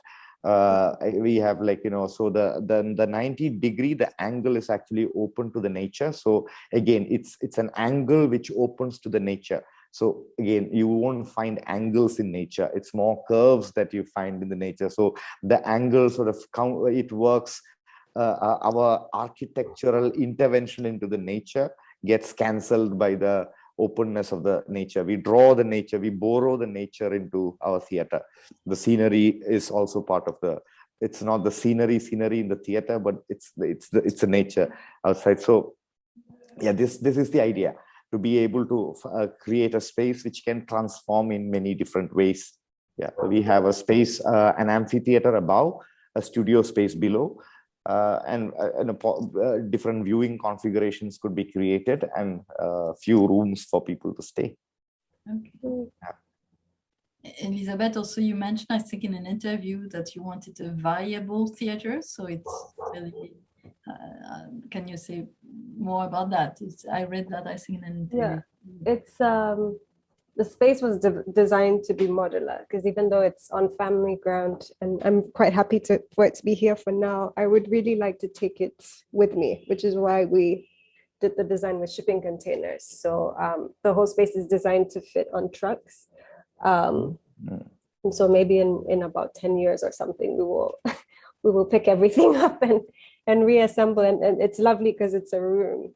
So immediately you've got your rooms available when you move. But also in the current configuration, it opens up much, I think, like Sankar's space. The theater itself it's like 100 people, it's 40 feet by 40 feet. In the middle of the containers, and then it opens out to the back and to the front, which is where the courtyard situation is. So people can sit in the courtyard and watch the stage, or on the stage and watch the courtyard, or on the roof. You know, people use it all sorts of different ways, and it's meant to be. It's meant to feed. Everything is meant to feed into every other space. So we've had exhibitions where people are inside the containers and outside the containers in the gardens. We've had like processions that you start out inside and then go back outside. So everything links, everything can be isolated as well. And everything, it's just modular. So that was the idea, to give that flexibility and to give options for how people want to use the space. And how do you, both of you, imagine the future? What about sustainability? Because it's, at the same time, I feel that there is a real need for independence and autonomy, but also there is a question of resources. How both of you are imagining the future, and what kind of strategy, or how do you imagine the coming 10 years maybe for, is it to grow, is it to maintain, is it to adapt? What is it about? I think for me, it's a combination. It's last year was very, we got the money. I did a crowdfunder, Indiegogo, for the initial funding for the space, because there's no government money. And there's grants and stuff, but nobody wants to give you money for infrastructure. Everybody wants you to do a program, and then they have to tell you what type of program it is. And I think that's really where the challenge is now, is how sustainable it is to get grants, you know, because you would think that if you got this money that it would help, but we have to put so many things in place to handle reporting. For instance, you have to have an accountant, and you have to have all this additional stuff in place. And I think for me, it's a question of do you try to change the funders' minds? And how are they ready for their minds to be changed? Because in Ghana, it's a lot of foreign government money, so it has to tie into that government's agenda for the country, and and that's dangerous, of course, anytime you get into governments and agendas. And the private sector, I'm hoping, you know, people will learn to be more philanthropic towards the arts. But we've had it. I think I have a lot of faith in the community here and the support people have given for the space already. We've just been really blessed. I think it's a literal miracle that this building is standing here at the moment, because this was, even through the pandemic, we managed to get the whole place painted. We have sound system. We have lights, you know, we have the floor for the dancers. I mean, it's been a literal miracle. So I'm praying for more of the same, really. Yeah, but we take everything one step at a time. Yeah. Mhm. Sankar, what about sustainability? Yeah, for me, the name of the game is improvisation. So, which has been also the case. So we just adapt and improvise. And the truth is, the resource is in Europe or in Japan or like in these so-called in the developed countries. So we are fortunate to be playing here. I work. Get opportunities to work in like places like Munich, and like the two assignments that I have done in the Folks Theater here in Munich has helped me to build the theater, because a packet of cigarette that I buy from here, if I save on that, I can buy a sack of cement back in India. So, you know, you cut down on the smoking, get more cement.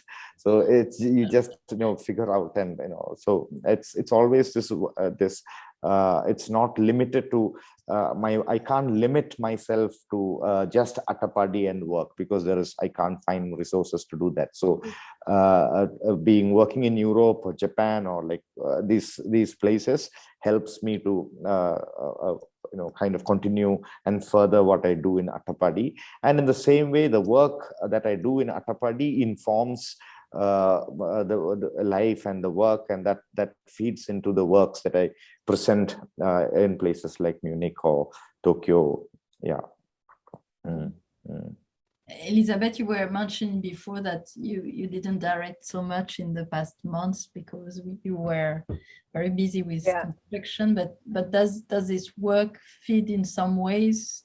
Do you think that it could feed also, as Sandra said, what's next in your... Yeah, I think the building has changed so much, because I mean, we were literally like, we were here with pickaxes with the workers digging the foundation, and what he was saying about cement is so funny. It's like every little bit of money I get, you're like counting cement, and we need sand and we need gravel. And my mother teases me. She says, you know, other girls are worried about their hair and their nails, and you're here asking me about, are you using that wood in the house? But yeah, it's definitely informed my writing. It's informed a lot of how I see the systems of government, and because some of my work can be quite political, it's informed how I language that. But I'm planning to try and tour a little bit and visit other communities outside of this, because I've been very focused in Jongulu for the past 2 years, because the site is here, and I've gotten to know people and the different people we're working with. But I would really like to take some of the stuff I've been developing more up here on tour and see. So I write a lot about Anansi, he's a folk hero, and redissect his story. So this is another thing that links to my grandmother. She Anansi Gro means Anansi plays or Anansi stories, and that came from something called Anansi Sem. So Anansi Sem is the traditional way of doing it, and Anansi Gro was more about stylizing for my grandmother, the traditional way that those stories were told, which was around a fire, with song, with drums, percussion at night in certain sorts of social environments, and as bedtime stories, as advice for children. And I'm kind of looking at them as ways to see how we can wake people up a little bit and change the way that we accept the world that we find ourselves in. Because I think there are people here, I mean, in this town who make a lot more money than me, including like some of our musicians and stuff, and nobody has tried to do this before. It's bizarre, you know. And we had we had less than $15,000, and there's a space, and so many people are shocked when they come here and they're like, you did it. And it's like, so if it's I mean, it wasn't easy, but I was alone for the most part. I mean, I had a lot of individual support, but I did all the planning, and I was pretty much alone in the doing of it, the planning of it. So it's like, why then do these spaces that have all these inflated boards and budgets, why are they not able to make something of what they've been given? And I think I'm trying to make work that pokes a little bit at that. So I've got 2 pieces that I'm hoping that I'll get back to rehearsal in January on, actually. So we're getting through. We have a young artist performing this weekend, and then the children have their Christmas show, and then I'll be free to get back to production. So I'm looking forward to it. Do you both feel a bit isolated in your initiative, or you are connecting with other artists that are the same conversation with? Because you felt, Elizabeth, that you felt a bit alone in that venture, or? Yeah, I think that there are other artists in Ghana who've created their own spaces, but I think because it's such intense work, I mean, you see each other, but it's more once in a while. And I think last year didn't help because everybody was avoiding each other, intentionally or not. And that was, I think, the most intense year for me. But there's a sense of being alone, but not a loneliness, if I can put it like this. So you know that you're not the only one, but I think there are some things you just have to go through by yourself, and this is just the journey. So yeah, we will overcome. Sanka, what about you? Do you feel in Atapali sometimes you feel yes and no, yes and no. Sometimes like, you know, lonely, and I know, I'm sure, like, as a theater director, this is something which you know to live with, because you're always, you know, alone, sitting in the dark, you know, taking your notes, and with this fear that the actors are conspiring against you, you know, so that joking. So yeah, like, you know, we do share space with other artists, like, so there are people who come and stay and make their work, and, you know, use the resource to. So in that sense, there is it's not so lonely. The pandemic was a bit of a difficult time because 2 years there was no work, and and for me, what I did was I started to do beekeeping. So I have now hives and bees. So I'm into a beekeeping community now also. So, you know, it's and I think it's great. The bees bring honey, and the honey, I hope, like, and they can multiply, like, in a few years, like, you know, you can get one hive to become, like, you know, 20 hives, and so that means you can increase, slowly go on, making, and see if that can find a way to sustain this theater work. And that's the dream, but it takes time. It's a matter of time. So you're exploring also local solution to create resources out of the art. It's when you said also that the relationship with people around also became also something more like sharing resources, but like basic resources, water, and so it goes in some way in the same way. But you also mentioned that it was important for you, both of you had also at the same time a very strong international experience, but you chose to be very local. How do you articulate the local and the international, the local and the global? How does it, how do you deal with that, Sankar? You said that it was important for you also to have circulation of artists, or artists from abroad or different part of India coming and bringing also their own experience. It's like, you know, for our group, it started as roots and wings. So it's like, you know, you need to be rooted in one place. I think that's very important, but also you need to have the wings to fly around, and how do you bring them together? And like, you know, like whoever travels or comes, they are nourishing our space. So like that's the water, that's the air that the roots get, like, you know, with each artist coming and working together or working for themselves or interacting with the community is actually like it's nourishment for the space.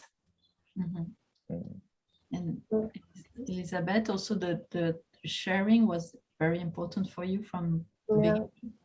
You say that the space should be an uplifter for artists, for the artist community. Because it's quite difficult, I think, to get inspired if you are always self-reliant and you have to be so responsible, and you know, it's very important to just get that refreshment of just new ideas and new exposure to people, and to know that there's a bigger world beyond your immediate circle, and to allow that to feed you and increase your experience of humanity, and just push you and soften you and guide you. I think that it's very critical, and for me as well, just quality wise, the quality of life, the quality of practice. I think all those things come, the more you're exposed to, the more you can improve yourself as a person. And so it's important to keep, whether it's residencies or it's workshops or it's hopefully getting people to tour, both within Accra and outside Ghana, where possible, and receiving shows from abroad and artists from abroad and ideas, just so that people are able to have that expansion of the mind. I mean, you talked about training a lot also when we discussed. You said it was important to train the maximum of people to reach and the Ghanaian scene. Yeah, the skills transfer is not the best. So we have a big problem with the universities. They will object, but the graduates are not learning usable skills, and this is sometimes not a reflection on the professors, but the curriculum and the way that they're taught, and the things that are prioritized do not equip them to be practical workers. So they cannot engage really with the equipment. Some of them have not, like I said before, some have not had the exposure. So we're having to teach little things like the dance room. You come and you take your shoes off, and then you step on the floor. You don't bring you have street shoes, and then you have your dance shoes, or then you go barefoot and you make sure you wipe your feet, so that, and there's a tap just outside the door.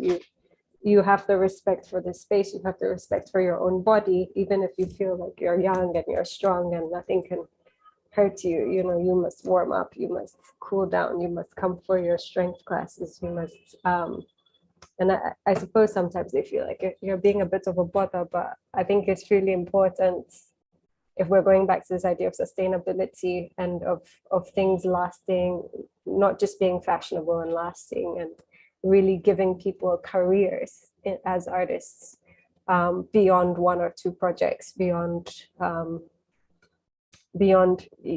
just being young people as well, because that's the other thing we see here is people reach a certain age and they just stop making, because they haven't had a good foundation, they don't know how to scale up, they don't know how to have a long-term plan, and all those things I think are important. Hard skills, really making sure people have hard skills, as well as the talent, and as well as, I mean, it's all very well to be talented, and it's beautiful to watch talented people, but they have to be skilled as well. It's very important that they be skilled. And Sankai, we didn't talk so much about training, but is it part of your practice? Are you training people, local people, or are you training actors coming from other cities? It depends. With the local people, I don't do any training, but with actors, my philosophy has also changed. I had a lot of emphasis on rigorous training, which, you know, from which I'm slowly stepping backwards. For one reason is laziness. I'm a bit lazy, and also I find this training like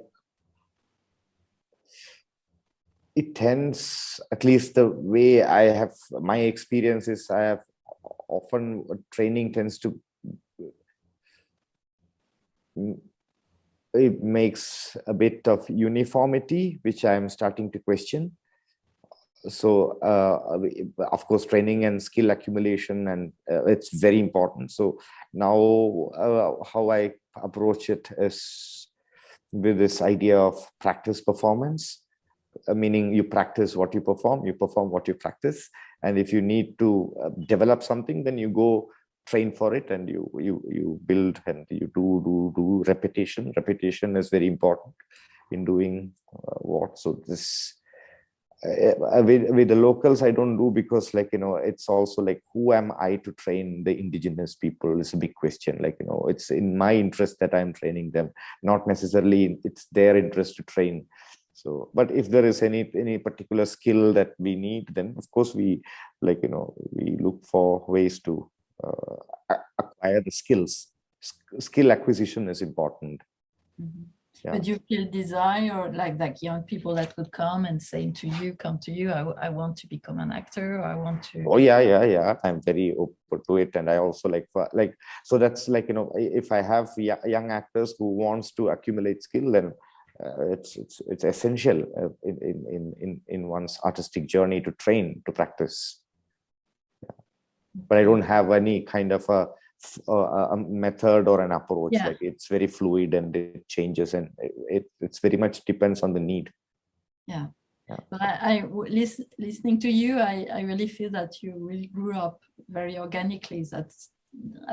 You made some mistakes at the beginning. I changed my mind, and then so I found it very interesting that it's about listening first, about trying. Sometimes it's working, sometimes it's not. It's a life project, obviously.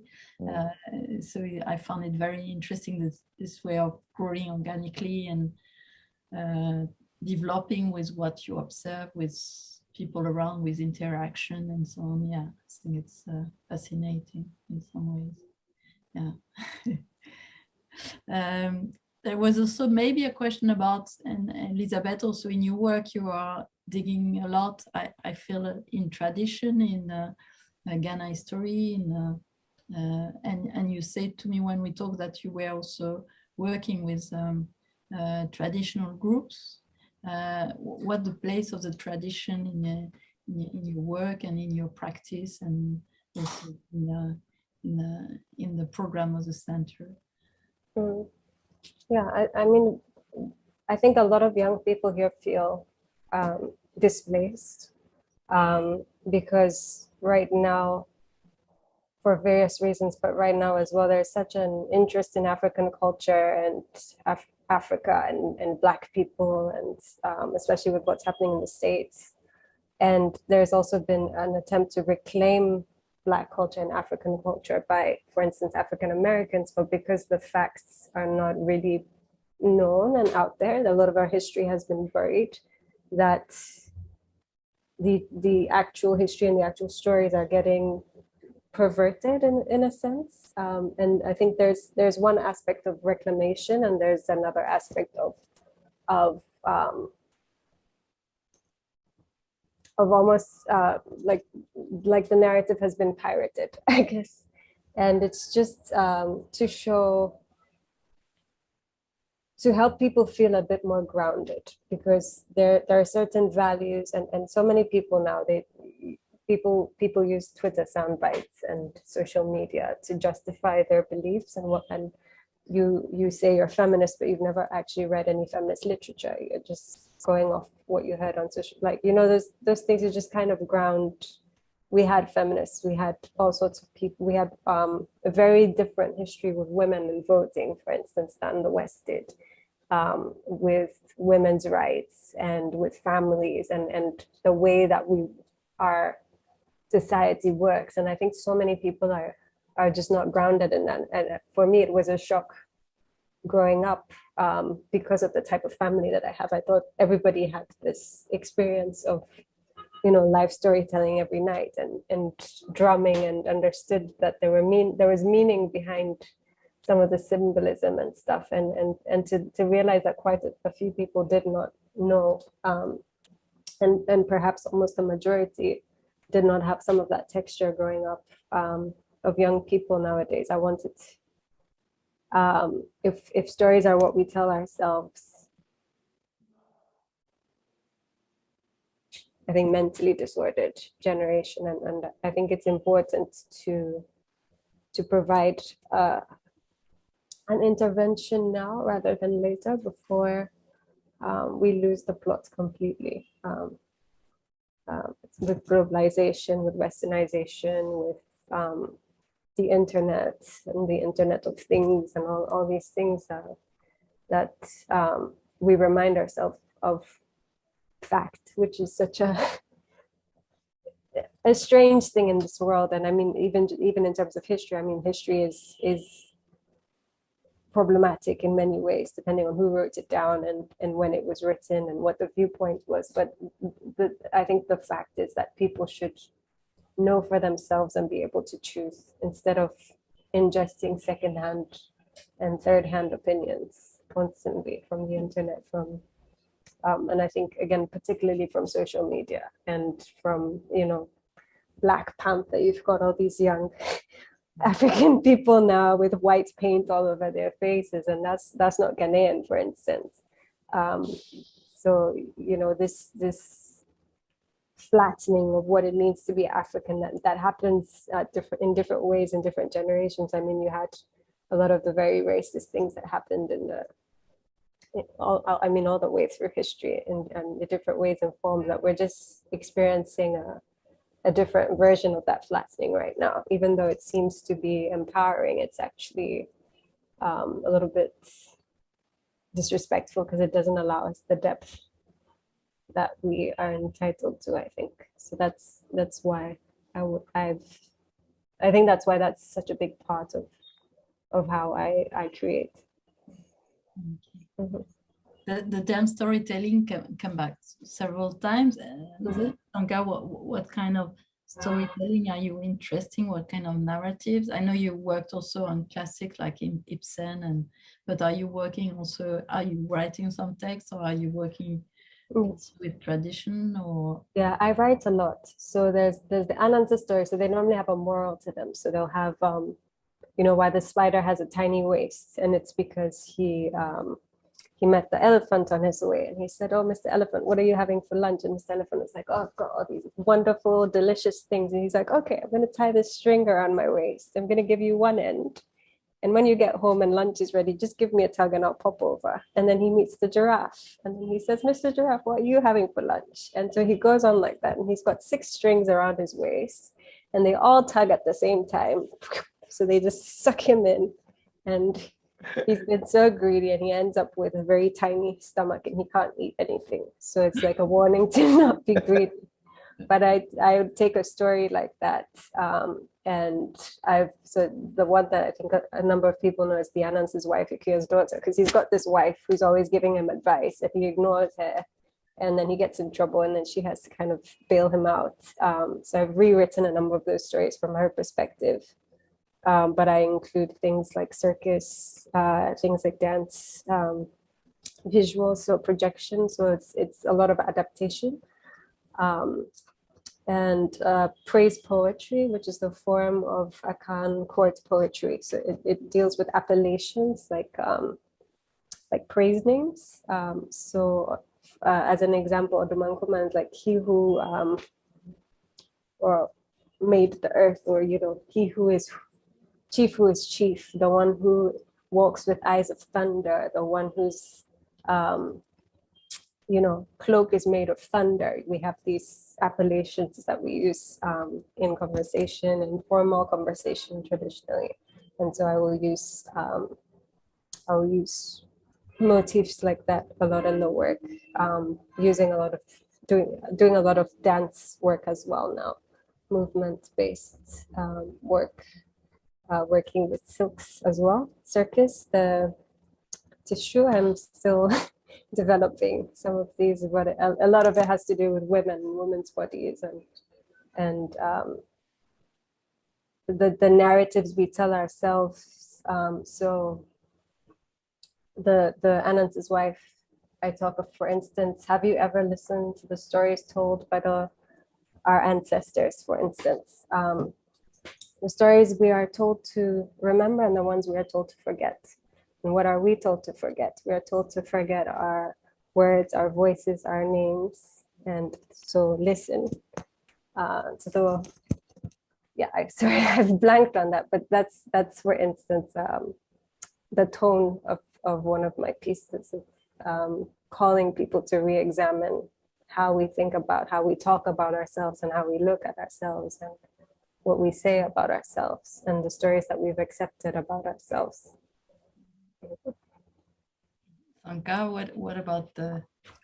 Yeah, in India, it's the tradition is bit of a problem these days because it gets always co-opted by the right wing, like the traditions, and they are like very easy vehicles to propagate the oppressive system. So in a way, I've been working at some point of time fascinated by tradition, but also as I work, I am finding how it is this nationalism is also inherent in traditions. So it's also it's a kind of confrontational relationship that I have, where it is about the rejection of tradition now, and yeah. Yeah. And you because you several times you said, okay, first I tried to collaborate with community there, and I was not sure they were interested, but I was interested. So did you discover or did you explore new narratives or stories that inspired you around yeah? So since 2007, I have this concept of finding ways to bring autonomy to the performer. So and the piece that we are showing here now, it's actually written by my actors.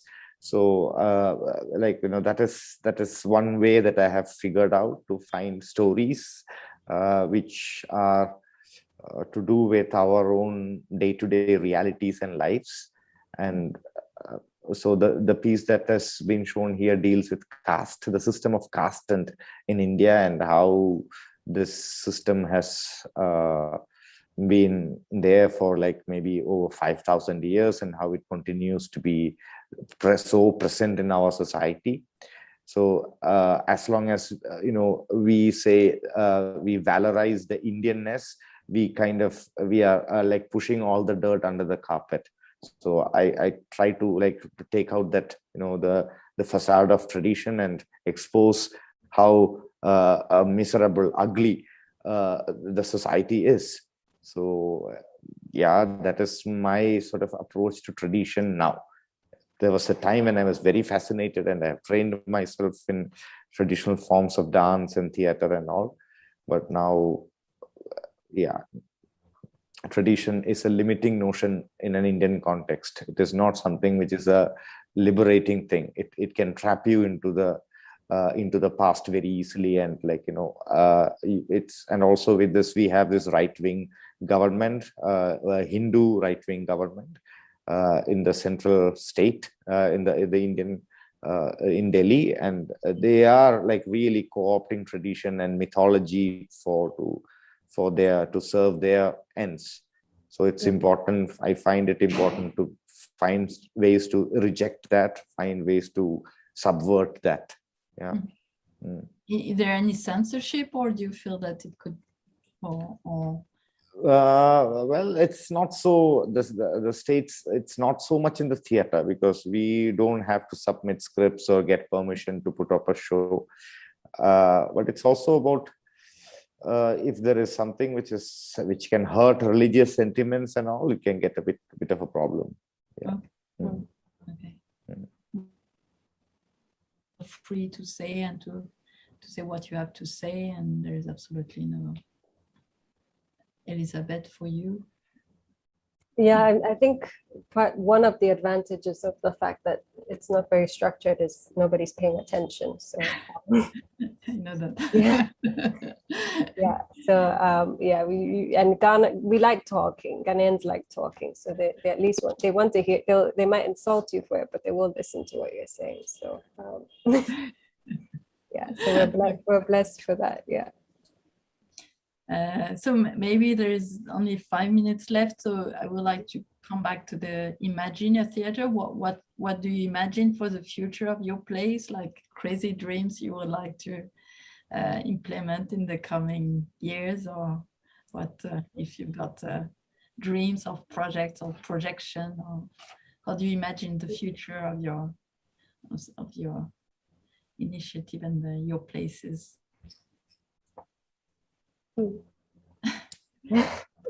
I mean, I really would just like a roof. It's I mean, it's been lovely, and I'm very grateful to be where I am now, and for what's happened already. And I think anything further is a gift. And just I'm so happy that people are already using the space. I hope more people will use the space, and that we'll be able to be a home for many people, and to lift many artists and give them the discipline and help them to share their work, and encourage them to speak their mind and engage and share, and I don't know, and impact where we are, I think, as a world, not just as a country. I think that's really my hope. So everybody's always pressing on to higher ground. Yeah. And already because the building was finished in a few months ago, or I mean so the shell is done, everything is done and it's usable, but the actual theater space, which sits between two containers, so there's I'll just use there's like one container and one container, and then there's a little gap in between, so that's just missing the final roof for the whole space. But we have 1, 2, 3. We have 6 rooms that are like individual covered rooms. So because it's a container, so like I just tilt up. I've got a roof over my head. Wow. A roof over the theater. I just got one. Yeah. So that's the big last thing, and we will be able to have, because I'm interested in circus, we will be able to have people hang properly, like to have the apparatus, like the trapeze and the silks, and to have lights hang, and if anybody wants to descend from the sky or whatever, they can do that. And I think that would be really lovely to have. Sankar, what about for me, this is a never-ending project. So dreams keep coming. So from the very basic practical things to upgrading the seating or finding more seating, or all the practicalities are never ending. So that's like the big dream is to bring the whole world to that Attapadi, and see the international ends in the big cities in India. Can it extend to these backyards? It's can we have this kind of larger exchanges from Ghana in Attapadi? These would be the best dreams. These would be great, if that can happen. Indeed, it's beautiful. So I don't think we've got any questions yet, so maybe the word of the end. I don't know if you've got things to add, or that that I didn't ask, or it was missing, or maybe comments on each of you, or I don't know. We've got 2 minutes left, so it's really otherwise. I think in the light of this pandemic, I think these smaller spaces have more relevance. I think it has become, it's not like somebody's individual initiative anymore, because there is more potential and possibilities that this pandemic has created. So in fact, the pandemic is in a way serving or feeding these projects, I think. You are very optimistic in many ways. That's good. I hope it will. Things must change anyway. So I think also it's the question of scale is really important, because it's how you maintain that, how you will sustain that. So to be able to also to work with something that you can control, and the same with Elizabeth. It seems to be very a space that is really thought and that could be expanded, but little by little when there is a, and it didn't prevent you from starting the work, whatever. I remember that also at the beginning you said that you were living there, you just had the house, but you were already working, so you had a bamboo house. Or yeah. Yeah, we just made it happen step by step. I think what Sanka said, it's just you just keep putting one foot in front of the other and being open to the journey. I think that's the most important thing, and that agility that you have as a small space, and because you can be a lot more in tune to the people around you, it's just important to keep an open mind and keep moving forward. So thank you very much. It was very, Thank you. very thank you.